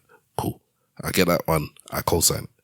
But I've also know about another side where it's like, if I'm not going to be the man in your life, if your dad is around and he's a major part, or your mum has a new person who is going to be a major part, then I'm now just super hangy on kind of thing. And it's like, the relationship, it might not be beneficial even for you, because you might now start distancing yourself from me, and vice versa. And then it's like, it might as well it would have been better just to have a clean cut and just be like, you know what, unfortunately, I know I was there for the past 6-7 years of your life, but your mum and I have broken up. So I'm just going to continue on raising my child and leave your mum to find a new man, or your actual biological father, and just let you continue with those relationships, because it could get a bit techie somewhere in the middle. Sounds painful. It's real. I heard him on that as well. I was with a woman who had a child, and then when we broke up, it was like I had to break up with 2 different people. Because in this case, unlike this situation, the mum was like, well, you know, because again, I broke up with the person. If you ain't seen me, you ain't seen the child either. You're rubbing the wire on the mic. So you get me. So there's that. So it's sometimes the emotion, because we're just looking at it, I guess as a parent, it's like you have to eat your emotions and deal with it. But then sometimes it's like, do I? Am I going to kill myself for somebody, and this mother's going to use them as a weapon against me? They're going to have somebody else walk them down the aisle, as we come with another situation that we spoke about previously, where the stepdad got upset because he raised the girl and she wanted the biological dad to walk her down the aisle, even though the stepdad was paying for the wedding. He said, "I'm not going to pay for the wedding then. Let your dad that's not there." Stuff like that. That will hurt a man. How badly does that hurt him? He raised a child, and she's like, "Yeah, I want daddy to walk me down the aisle." I don't think it would. See, that type of stuff, even though I understand why it would be like that, I don't know if I'd get hurt by it. I'd just be like, if that's what you want to do, that's what you want to do. That would hurt, man. I don't know, but I'll be very I know I'd be annoyed. But why are you annoyed if it's not hurting? Because I paid for it, I suppose. But in my head, it's like this, isn't it? If just your dad and you want your dad to be there, again, this is why I say I would never do this stuff. Why am I putting myself in a situation where I know I'm not I'm not the person, isn't it? It's not me. You are not Joe Blow, the lover man. It's not me. So I don't want to have no third party involved in my situation. Yeah. In any way, shape or form. Best you can avoid it. And this is what I'm saying. All of these scenarios cause problems. I always just look for the problems in these scenarios. And I just don't see them being beneficial for somebody as selfish as me. So I just don't do it. So as Mr. Wolf said, you wanted to add something else on? Can't I even remember now? It was similar to, I think it was the kind of dynamics that you're talking about, because as time goes on, that child is gonna. I mean, I wasn't thinking about that specific scenario of the stepfather's wedding, paying for the wedding, and then her wanting her biological dad to walk her down the aisle, which will hurt most people. But that's the kind of what I was thinking. As time goes on, mum may meet someone else, which is likely. It is likely that you will find another man, and that man is now going to be in that child's life. So we don't know the full dynamics here. So you've got three fathers then. You've got three fathers. So when does it end? So maybe you have to be. I mean, what I said in the voice note is that I kind of get it. That I get what he's doing. I'm not saying that what he is doing is right, but at some point it has to end. And so maybe you have to be the bad guy. Maybe you have to be the big bad wolf and kind of end it here. Yes, it will hurt the child at that point, but I think the way how mum dealt with it, I just watched the video again. I think she could have handled it better by not expressing her emotions the way that she did. It's not easy, and we know people get emotional, but the way that she handled it, I think had more of a negative impact on her daughter than the guy not bringing a present for her. Do you get what I mean? So, yeah, I think that someone has to be the big bad wolf. Someone has got to be the bad guy or the bad girl in situations like that. And I think that, at what point do you stop doing what is seen as the morally right thing to do in some people's eyes? Do you know what I mean? So it is good for you to maybe, and just looking at the video, I don't think he was being petty. I just think that he thought, this is the road that I'm going to go down now. I think it's best that I do this. And the mother wasn't having it for whatever reason, for the reasons that she stated. But yeah, that is what I was going to add. That I think that as time goes on, he's going to get into a relationship. Then he's going to, the missus, just like you said, is going to maybe, okay, you've got this stepdaughter, but she's not your stepdaughter anymore. And then we also don't know how long they were in a relationship for. The child looks like she's about 3 years old. So maybe he was raising the elder girl for about 3 or 4 years. So that's a significant amount of time, which is fair enough. So yeah, it's a lot of dynamics, but there's a lot of blended families, and some people work it out and some people don't. Okay. Just very quickly, because I don't want to go on the whole conversation again. Is he the asshole? I'm going to say no. But if other people wholeheartedly believe that he is, then I'm not going to really be arguing for his case. Simple Simon, is he the asshole? I'm taking it from the child's point of view. I would say yes. Big Wala, is he the asshole? No. All right, so 3 no's. How about you, sir? And a yes. I'm saying no. But again, like Mr. Wolf, I can see it. I can see it. All right. Wala, last week you sent me something that you said was from a listener, no? But I can't find it. I think it was from Mr. Wolf or somebody sent it. But did you send it to my personal? Yeah, was it okay, the one that's did we discuss that one with the mother? We did. We did, didn't it? I believe so. I don't even know if you were on the podcast. I think we discussed that we were going to talk about it. Did we actually talk about it? Damn, I can't remember now. Oh, it's the same thing you sent to me personally on the 20th. So, okay, maybe you didn't send me nothing last week then. I can't see it. I definitely sent you something last week. To my personal WhatsApp? Yes. These headphones are killing me for whatever reason, but... The only one I see you sent me is the same one that's in the other WhatsApp group. But I'm pretty sure. Did we not? We spoke about that. So I don't know. That's why I asked you. Okay. This is the one about the mother-in-law. I think they were pranking where the couple, the wife in the couple spoke to the husband in a funky sort of way. She was a bit rude. What did she ask him to wash the dishes or something like that? Or that one. Okay. Something along those lines. And then she kicked him out of the kitchen or something like that. And then the mother-in-law stepped in and told her daughter off. Did we discuss that? I don't think that we did. I think we discussed it personally. I think that we were planning to, but we just never done. So let's just jump on it then. All right, then let me play that then. I can't be.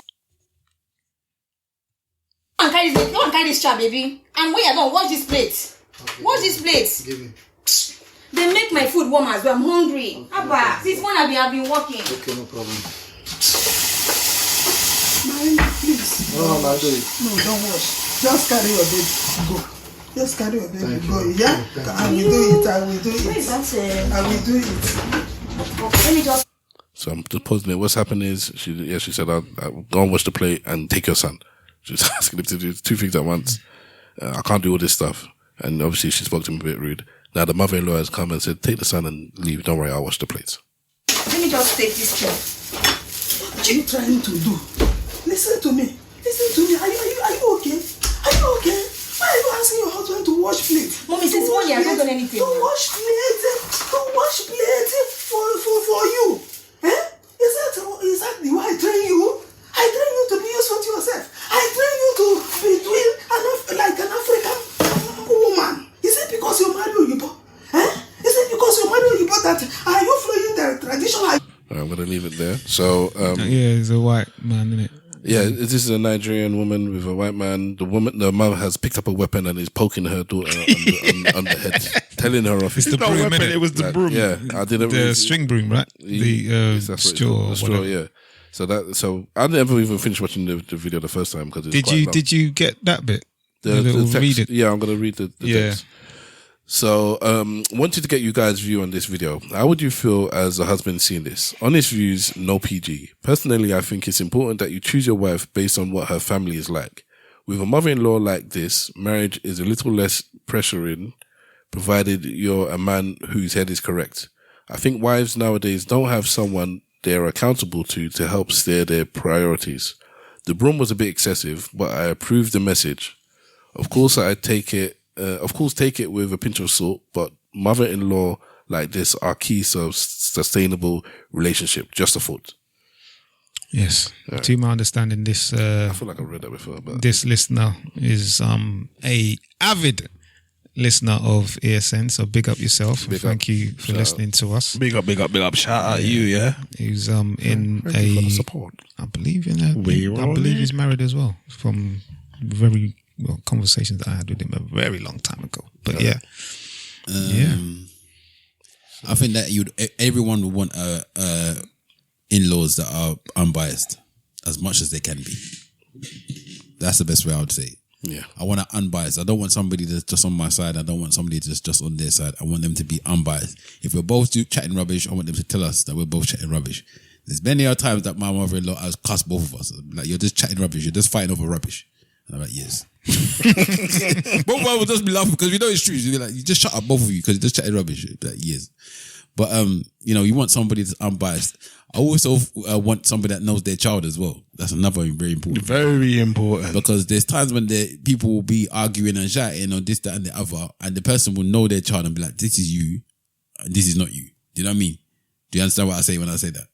This is elaborate a little. This is the behavior that I know you to behave like. So when you're saying you didn't do it, you might have done that. When there'll be times when they'll be like, this is not my type of, this is not something that my child would do. So I don't know where you're getting this from or where's it happened. Again, unbiased behavior. I want unbiased decisions when it comes to an in-law. Do you think that there's some behaviours and characteristics that your parents don't know about, though? There could be, but majority of the time, not really. You know your kid, innit? If you look at your kids. If you're honest with yourself about your children, then you know them. Yeah, the honesty is necessary because there's a lot of people Not my child. Yeah, a lot of people cover stuff. Yeah, my child. Consciously, unconsciously. It happens a lot, though, innit? Yeah, it does. Yeah. Because that's the space between how you view your child and how your child actually is. There's a little space there where it's like you tend to view your own offspring with favor. But sometimes they know, but they're in denial, the parent. Yeah. That's the point, yeah. But they know though, don't they? They No, still but know. I think... Okay, I so think, what you're saying, I get it. I think often it leads biased. more towards the denial than the thing. I think the Craig brothers' mum would know my children are bad people, but I'm living in denial. It's like you can't not know anything, but you just live in denial because I don't want my children to be the person that beats their kids, the person that sells the drugs, the person that does whatever. So I just kind of like pretend it doesn't exist, like a red letter. It's like what throw back to obviously going back to that guy in the area back before when Skepta was on doing his freestyle and he goes, "My mom knows what I'm doing, and I know that she's screwing." When he's talking about selling drugs, my mom knows it. I'm in and out the house. She knows what I'm doing, and she's screwing, but she's not gonna say nothing because some parents want to live with denial. Yeah, fair enough. Sacrifice for you. It's about unbiased parents. Okay. I think Wahala answered it very well. But obviously, when somebody sends something in, I like to flesh it out. But I can't actually even figure out how to flesh it out. I would like in-laws to have I've been fortunate to always have in-laws or family members of the person I'm dating to have my back. So I'm used to this kind of situation, not where a mother is beating her child on my behalf, kind of thing, but just in terms of they're open, they're not just taking their child's side. I'm trying to think of a piece of advice that my mother always says about when couples have issues and they involve parents into the equation. And I feel like calling my mum for it to tell me herself, but I think it's that the man should go to the woman's parents to complain. Don't go to your own parents and talk about your spouse, because your parents are always going to have a little bit of a bias and take your side. So if you start bad mouthing your spouse to your parents, they're going to take your side and have an issue with your spouse. And then that becomes the issue, especially after you now have made up. Yeah, and you've left that residual. Your parents haven't made up with your spouse. They're still like, I don't like what you did to my child. So I believe my mum is speak to your spouse's parents if you feel that you're going to bring. And I think this is a bit of the old school village mentality where you're talking to the elders to help us with our relationship kind of thing. Yeah. I just think it happens less and less nowadays. But in them days, like, speak to your spouse's parents. They'll be able to give you advice if they're unbiased. They're the first therapists. And, et cetera, et cetera. And because you've come to me, there's a little bit of respect there. And I'm not necessarily going to just bark on you and hate on you because you've come at me. And maybe I can guide and I'm never going to hate my child. If you said, your daughter or your son has hit me, as much as I might hate the fact of what they've done, I'm never going to hate my child. Yeah. So I can give you advice and tell you do this, do that, or blah, blah, blah, but I'm not going to hate my child. Whereas if it's the other way, if little girl tells daddy, my man hit me, that's the end of it now, isn't it? Yeah. It's all over. There's no diplomatic process that's going to happen there. I think, he's my man. Mason Greenwood's, so sometimes you got fathers like that, innit? Come out defensive of the attacker. Yeah, mate. But one of the... He invested the money. Yeah, there you go. Well, one of the proverbs, it's an African proverb, I'm not sure if it's a Nigerian one, but they say it's better to have a bad woman and a good family than a good family and a bad woman, than a good woman and a bad family, because they believe that the family can have an influence on your relationship in a more positive way if the woman is wilding out, so to speak, So I really believe in that. Obviously, you don't want to have a bad woman, but sometimes people are they may, have certain things or certain life challenges, and maybe they may be not handling them as well as they can, and it may affect the relationship. So maybe if you have a good family members on her side, mother-in-law, father-in-law, brothers, sisters, they could assist in some of the disagreements that you have. So something as simple as this scenario, what our listeners, I think he's saying is that it's very healthy to have good in-laws, which I think everybody would say that is the case. And one other thing you mentioned was accountability, innit? Something related to accountability at the end. I think wives nowadays don't have someone they're accountable to help steer their priorities. I think that goes with people. Society. Men and women, husbands and wives, boyfriends and girlfriends, whatever the case is, who are you accountable to, Stavros and Simple Simon? Do you get what I'm saying? And I think that we kind of look at ourselves, and I think that, I can have Big Wahala, even though he's my bro, my younger bro, he can still tell me, nah, that was wrong, and I'm okay with that. I'm not, there's no ego or pride in that sense. And I think that might be lacking in society, that maybe, there's this thing about women not having people that they're accountable to, that they lack accountability, that they've done something wrong. Just own up to your thing, innit? That's it. Very true. Just own up. And who do you have in your corner that's going to tell you that what you done? You got to be better in that sense. You can't be talking to your man like that. You can't be behaving like that. You can't do this or you can't do that. And sometimes, and I've said it before in relation to businessmen and women, regardless of how much money certain people have, they still have someone that they're accountable to. They still have a mentor. So I could, decide that I'm going to get married in the next year. I could still get advice from my younger bro who has been in a long-standing relationship, or my other bro who's been in a long-standing relationship, whether he's married or not. So I can still learn of people, whether they're my younger or whether they're my elder, and I don't think that people in general have got many people they're accountable to. But you think you do? I do. Relationship-wise? In quite a few areas. All right, okay. Yeah. All right. I'm going to stick with relationships so we don't go too far off the field. Yeah, again, and then that goes to being honest. With your partner or yourself or what? No, with your people. Because sometimes there's going to be... Yes. And it's not so much about honesty. Sometimes, generally, you're not going to want to spill all your baked beans and tell everybody everything. But there may be a certain difficult moment that you're going through, and if you don't talk to your boys about it, then they're not going to be able to advise you to say that you're being a bastard or you're doing the right thing. So sometimes you got to open up and talk to people. I think maybe a lot of people open up, but maybe the people that they're accountable to, maybe just back them. Full stop. Yeah, a lot of people do pick the person that's going to take their side. Boom. They do. That's it. And that's bravery as well. Are you brave enough to talk to someone who's going to tell you off? Do you really want to be going down the right path, or do you just want the lip service? Hallelujah. You want somebody to agree, not necessarily to. And I've been there. I've been in a relationship where a woman has just gone to people who are yes people, and even then, you don't. You call them the yes people. What did they even tell them? Did they even tell them the whole truth and nothing but the truth to help them? Well, that's it. But there has been such and such that you can go to that you're not going to get that, but you're not going to go there because you're going to get told off. Like, what is it you're missing out from the story? I know there's more to it, and that's why I say the parents that know their children.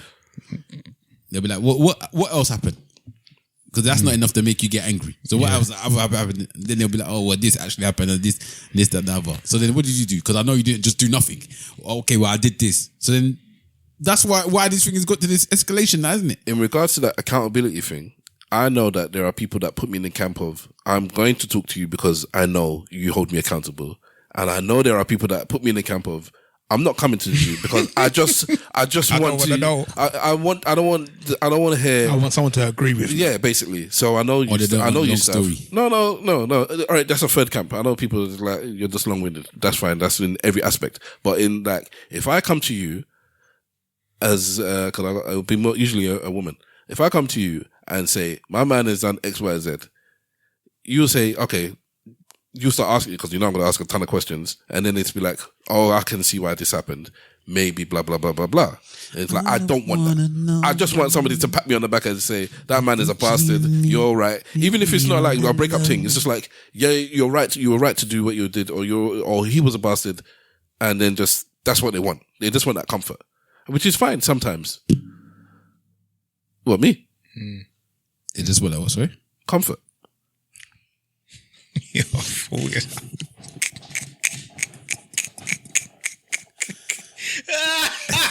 What's wrong with this guy? He's the best, you know. He's the best. God, he is military precision shooting system. That's what he is. My God. So not to labour the point too much. Myself and Mr. Wolf have had a spoke on this subject. In fact, Walla was the first one to kick it off. So, Simple Simon, if you've got anything you want to say before we wrap up this podcast on this mother-in-law accountability situation. No, you guys covered it. It's necessary, but again, with the ages, it disappears, isn't it? Because culture gets redefined over time. Very much so. Which is adding on to what we were talking about last week, where it's like things are changing and not for the better. Not necessarily for the better in all areas. So yeah, the culture dictates it. It's a sad state of affairs. But now you understand what the old people were going through. But then isn't it down to us to teach our children about accountability? Yeah, but then how do you teach them? Village. It is down to us to teach it, but some of us weren't taught it. You understand? So how do you pass on a lesson that and it's not like you said, it's not easy. It's a test of will and might, and you have to remove your ego and all those type of things to be able to walk through and get the lesson out the other end. Like, accountability is not an easy thing. You have to be willing. You've got to have participants. Shout out Ty. You've got to have a view to your foundation. The Willing is a song by Ty. Sorry. Even if you you got to have a view to your foundation. Even if you don't know what your foundation is, you got to have at least a view to it before you can start doing that work. It's a lot to unpack. Bars, if you don't have a foundation, you need to have a view to it. At least you'll be able to look at it. That concrete. Trust me. It's deep, man, but personal growth is necessary. Reading is fundamental. Accountability is, and the stereotype of women not being accountable, I'm co-signing it. Yeah, sorry to dash it on there and just dash it on you women, but I see it more now, and it's like it's not good. It's not good in the long run for your own personal health, benefit, relationship, and life. It's true though, because just to spin off a little bit, we all know a number of women, who, and I'm talking specifically about women that are single and maybe have struggled in relationships. I don't talk to any single women anymore. There's that red cup. You know what I'm saying? He sorts them out. He looks for them. You know what I'm saying? He seeks them out, boy. But I've always said to them that the best person that you can speak to about, obviously someone that you trust, but in terms of maybe seeking or the kind of man that you should go for, or a situation that you may be in, maybe you may not be single, but you're in a relationship. If you've got a wise man that you know, seek their counsel. Paul Heyman. Seek their counsel about relationships, about how men are. Like we spoke about this guy. This guy that was giving all lip service to women, and then you found Sutton Jackson, Derek Jackson. These guys are just lip service guys, just to sweeten the ear. You're a good looking guy. They're transparent. I don't see how women don't even see it. But they don't. Though. You see, it's like it's so transparent. You get what I'm saying? It's not transparent. It's what we said just a minute ago. They want people that's going to agree with them. And if these people are saying stuff that makes them in agreement in their head of how they think that it should be, or this is As how in they. the man that they're dating. No, just No, I'm just talking about the man. advice. You should see this man is fake. That's what I'm talking about. Who, How can- Derek Jackson? Derek Jackson, Or or, men- even men that they're with. Each of us, I will hazard to bet, has seen a woman that they haven't seen for a while, or whatever it is. They've introduced their man to this person, and after half an hour, this person will be like, "Why are you with this person?" Oh, okay, but that usually is the case of transparent. They know, they know, but they're just, nonsense. They know. It's just that they either in a space where they need somebody, or they again, Or they're taking other boxes. That is yeah, necessary. the other thing, or they think they're gonna change for them, and at one point they'll change for them. That one is definitely a thing. But they don't. It's not like they're not stupid. But They you're do- looking they at it do like that's a nonsense. I think my overarching thing with that kind of rhetoric, with that kind of scenario, because it happens with men and women, where it's like it's basically in essence it's settling. So it could be the person has got money and looks, and even though they don't treat me right, at least they have that. Or the person is a liar and whatever, but I don't deserve anything better. What it ultimately comes down to, and I guess it's something that Wale says all the time, and I say it in my own special way. It's just different. It's when you're courting as opposed to when you're deep in the relationship. I guess Wale's got this thing is where I can leave a relationship no matter how deep it is, no matter how married we are, if I'm no longer happy, if you're no longer serving me the way you should be. And I've got this thing where it's like you make so many checks and balances before you get into that relationship. You shouldn't get to that point, but you leave immediately as soon as somebody's not fitting the criteria in the beginning. It's that you don't have to fit square pegs into round holes. Somebody out there will match you to some extent. Nobody, it doesn't have to be perfect. It's not like there's just one special person for you out there. No, but somebody's going to be better than this person that's not good for you. And that's the problem as well. They actually, usually, when you have these discussions with your friends that you speak to or this, that, and other, there's usually one man that you know was good for them and they don't want that. And the same thing vice versa with men as well. There's one woman that the man should have been with and they don't want that woman. I've had this discussion twice in the last 2 weeks, and one with a woman, one with a man, and the woman said yes. She was laughing, and she said yes. I've heard that. They're gone now. They're gone. Yeah, they've moved on. Now. I've heard the story many times. Like friends of friends, they'll tell me of a story of my friend is this, or my friend is seeing this guy, and what do you think? And I'm like, I already know that she shouldn't be with that guy. I already know that he shouldn't be with her, or whatever the case is. But some people in so many different, situationships that. Some people are afraid of being alone. You get what I mean? Some people don't see it for themselves. Because when their boy told them the minute they first saw the person, they told them straight, and they didn't listen to them, and they come back later and said, "You were right." Where's the red cup?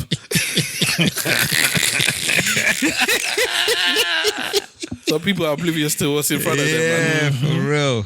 A man saw titties, bruv. That's why you have to be real. Why are you there? The titties. Bet you guessed it. You was right. Nah, it's what it is, isn't it?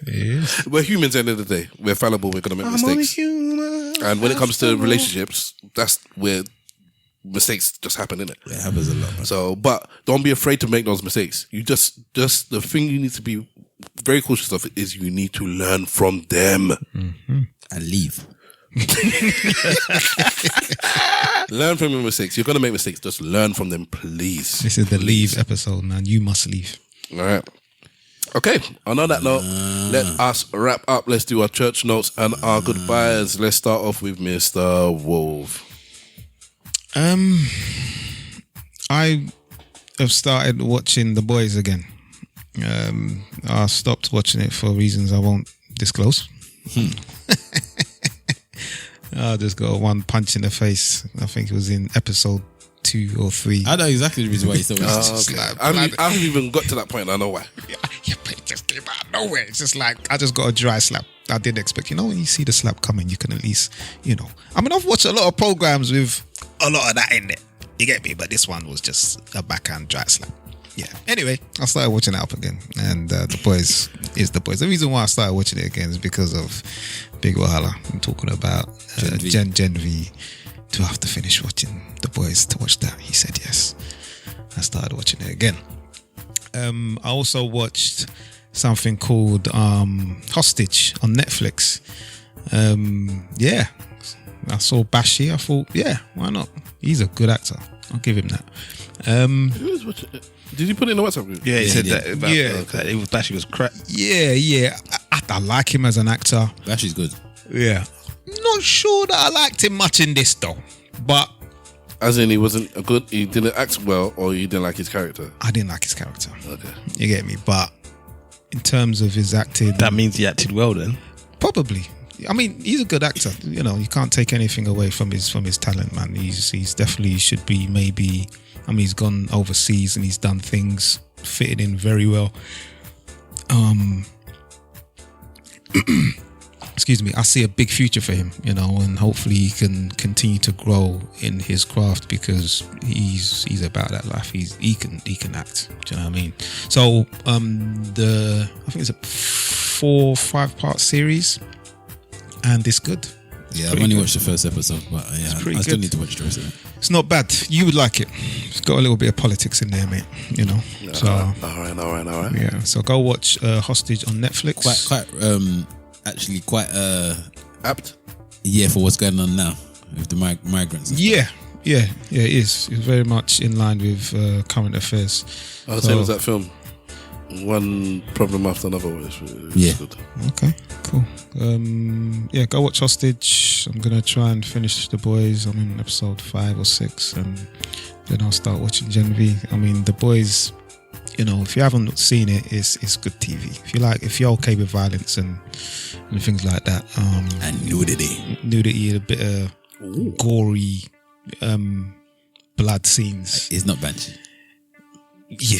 Banshee came on the television the other day at 2 o'clock in the morning, and you just and I just watched it. Yeah, because I said, "This is the." Do you know how many people I've got at work to watch that and oh my god, Mr. Wolf, this is bad.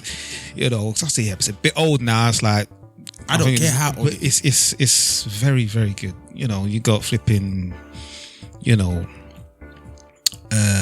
It's sex, drugs, and rock and roll, baby. You got them Indian gangsters, the native Indian gangsters in there. You know, you got the Amish. The Amish is in there. You know, you got the regular white Americans in there. You know, and it's a mix up of it's a mix up of a madness in there, man. The Russians, they're all in there. Okay. Go watch Banshee. Go watch The Boys, and go watch Too Much TV. TMT, man. Yeah, go watch Hostage. Yeah, so you can catch me on Instagram and aka Mr. Wolf, on Twitter and aka _ Mr. Wolf. What's going on? Simple. Well, Simon, do you see the piece? Do you have it in your sight? Yes, I watched Play Dirty. That's Mark Wahlberg and Lakeith Stanfield. I saw that. Yeah. Okay. Yeah. I think it's an Amazon movie, isn't it? Prime movie. I haven't watched it yet though. It's alright. It's light entertainment. Mark Wahlberg doesn't smile, and I like that. Well, I think he doesn't smile in the film. No, just generally, like his face is like a semi-school most of the time. Yeah, I see what you mean. Yeah. So it was interesting to watch that. I've been watching a TV series called The Righteous Gemstones. Oh, okay, about the televangelist. Yeah. Oh, the program's funny. It's absolutely funny. There's 4 seasons of it. I'm on season 3 now. It's overly stupid in some places, but extremely funny. And I do like some of the subject matters that they talk about in there. It's pretty good.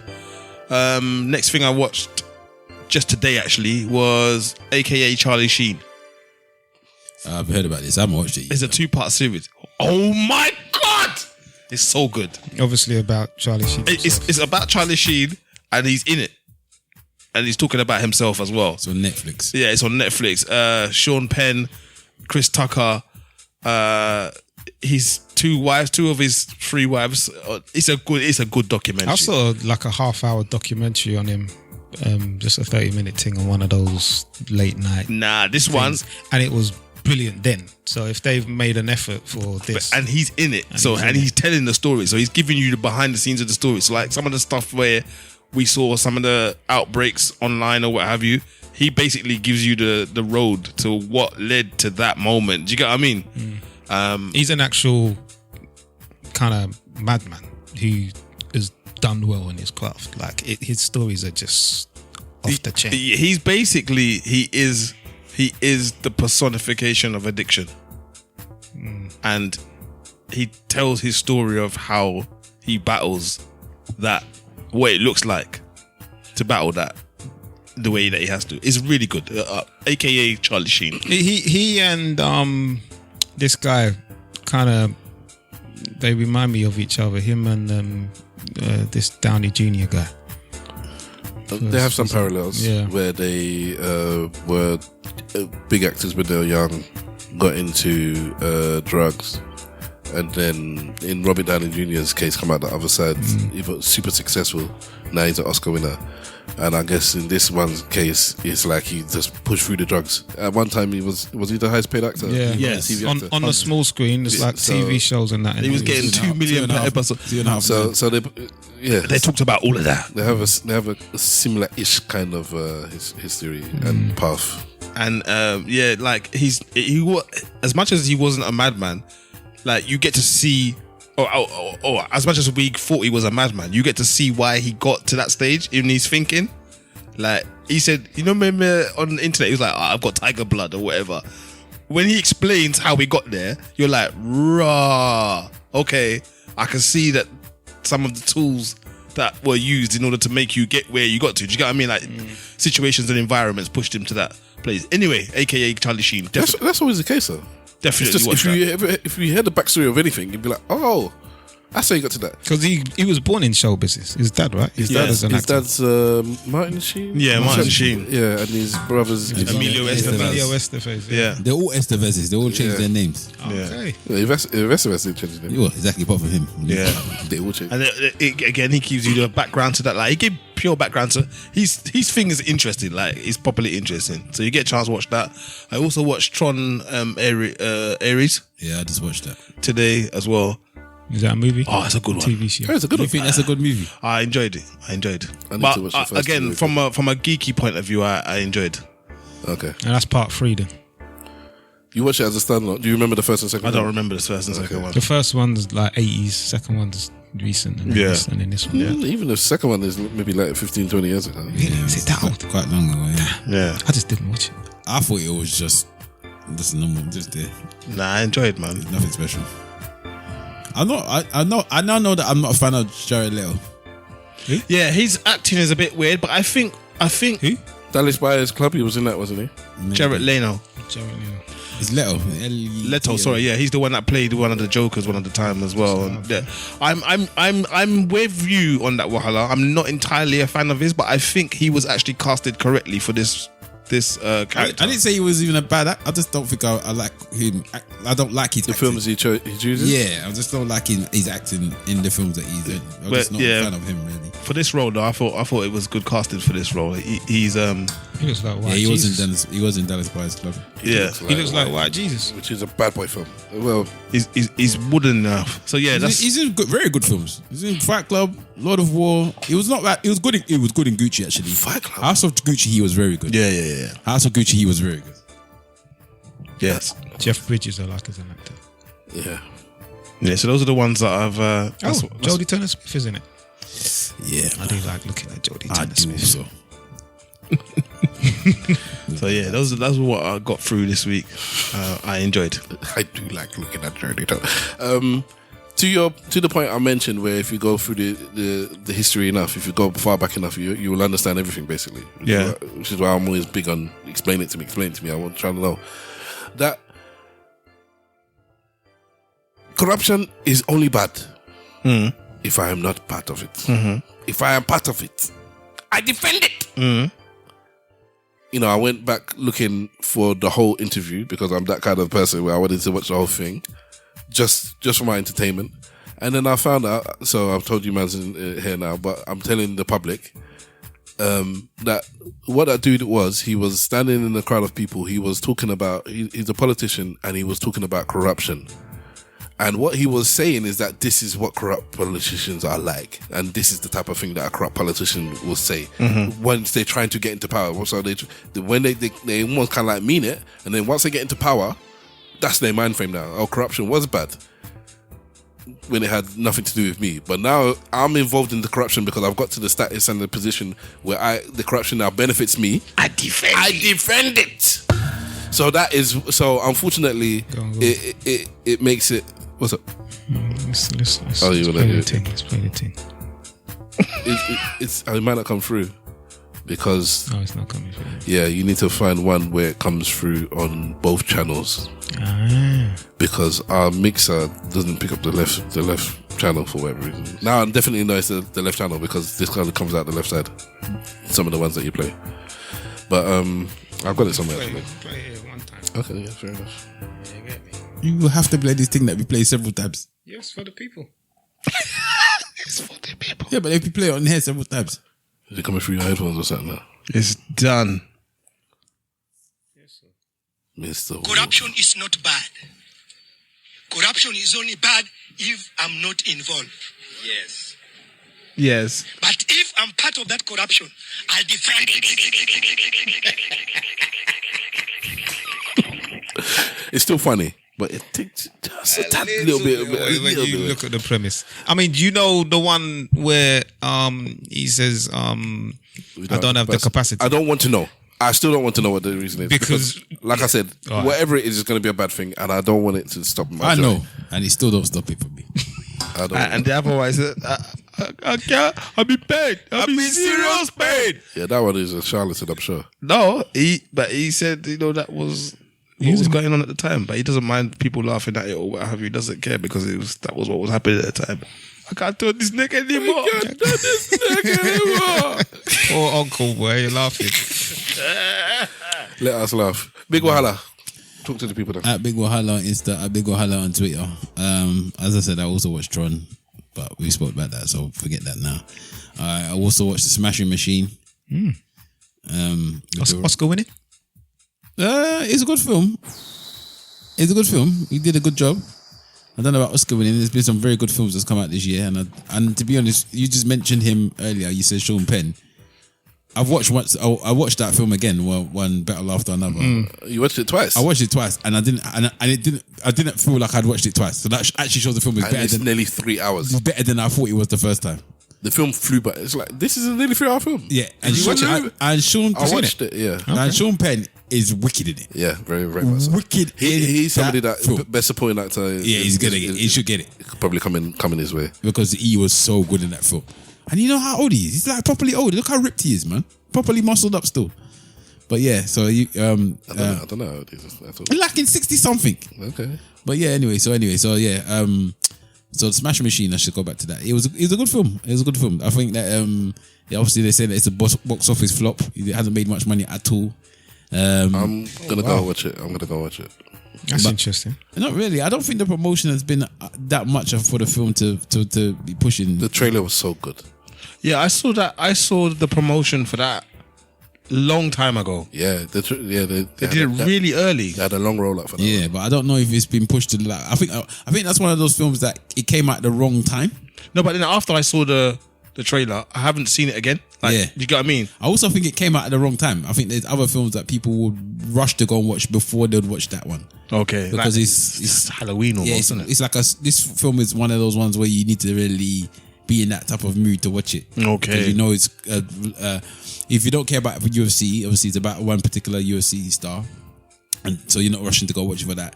And two, it's one of those films. You look at the trailer, you think it's going to be sad, isn't it? Yeah. So you just want to take it. I'm going to watch a sad film today. You might not want to watch it, but it is a good film. I'll go and check out The Smashing Machine. Which UFC star is it about? Mark Kerr, I think his name is. Oh, okay. He's very, very like one of the original UFC guys. Right, okay, early. He makes me laugh, right? When the guy he's actually playing is from Puerto Rico, and he can pass for whatever. And The Rock is obviously from half black, half Samoan, and he can pass for. The Rock can pass for any race. It's true. It's weird, but it's similar age, the person he's playing and him. Yeah, probably. Yeah. What other thing did I watch? I also watched him. Yeah, I wasn't too motivated to watch. Is that I've been seeing the poster, but I was just. Is that the one where the guy's a football player? Yeah, it's not bad. NFL guy, It's like not a horror bad. thing. It's just it's like a horror thing. It's not bad. It's not a terrible film at all. So I watched it. I didn't watch it at the cinema. Put it away. Oh, okay. I found it. It fell out the sky. In other means, and very good quality in other means. So I watched it dead, and it was alright. I thought the film was okay. It's not long. It's about an hour and a half. Is Jordan Peele?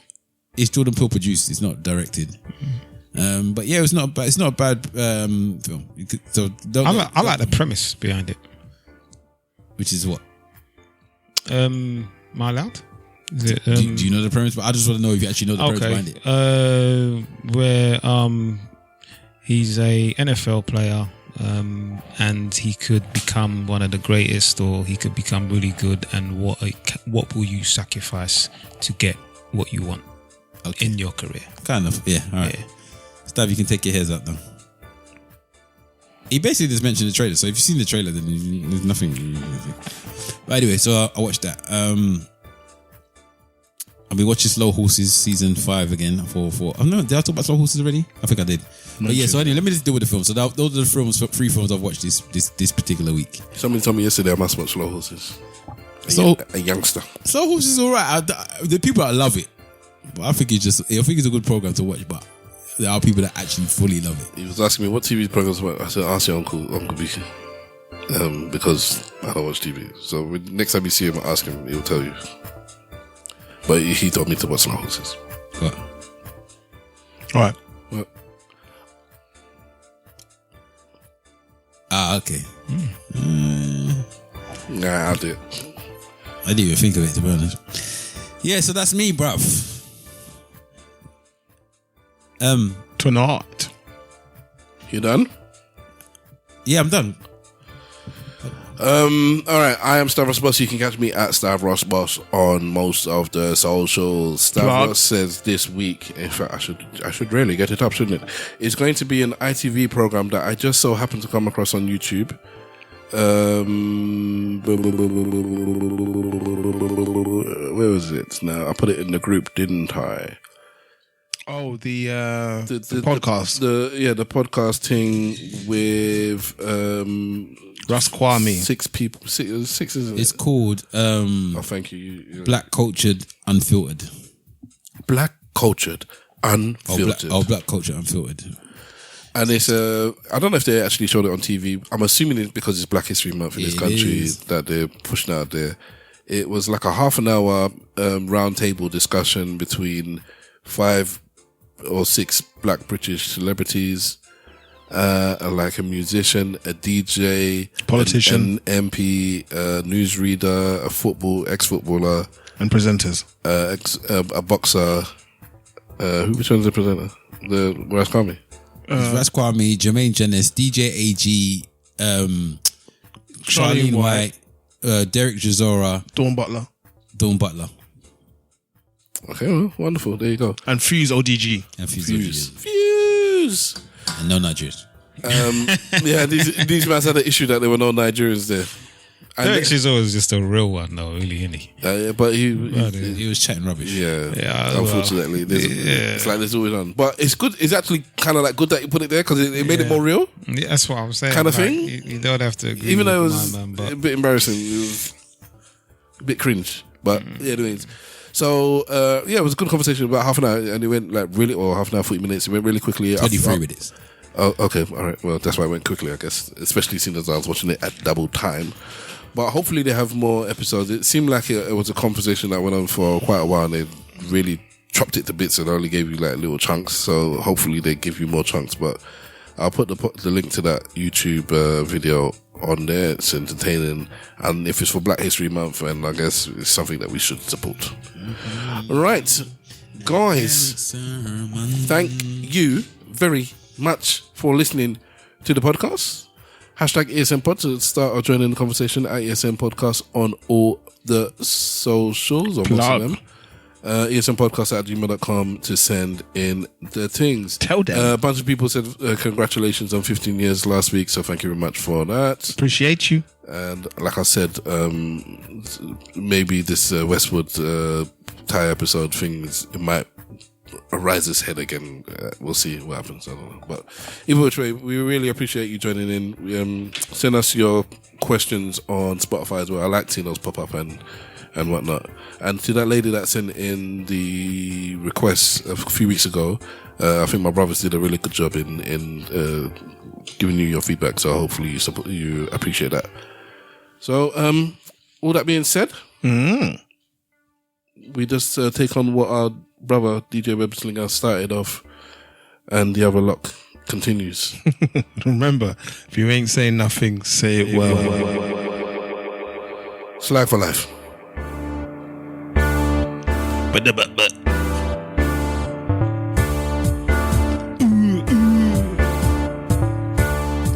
It's me.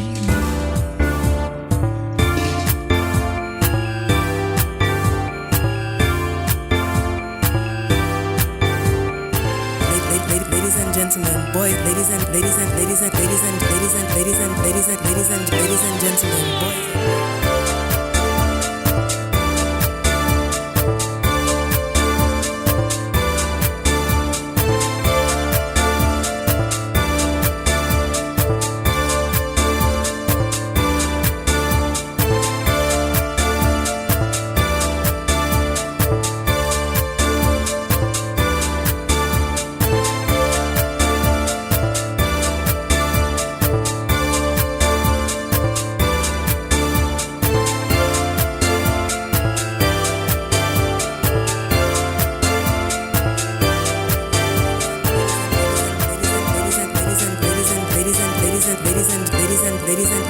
Ladies and gentlemen, boys and girls, cats and dogs. Ladies and gentlemen, boys and girls, cats and dogs, rodents and other small insects. Welcome to the ESN podcast. Stavros Production.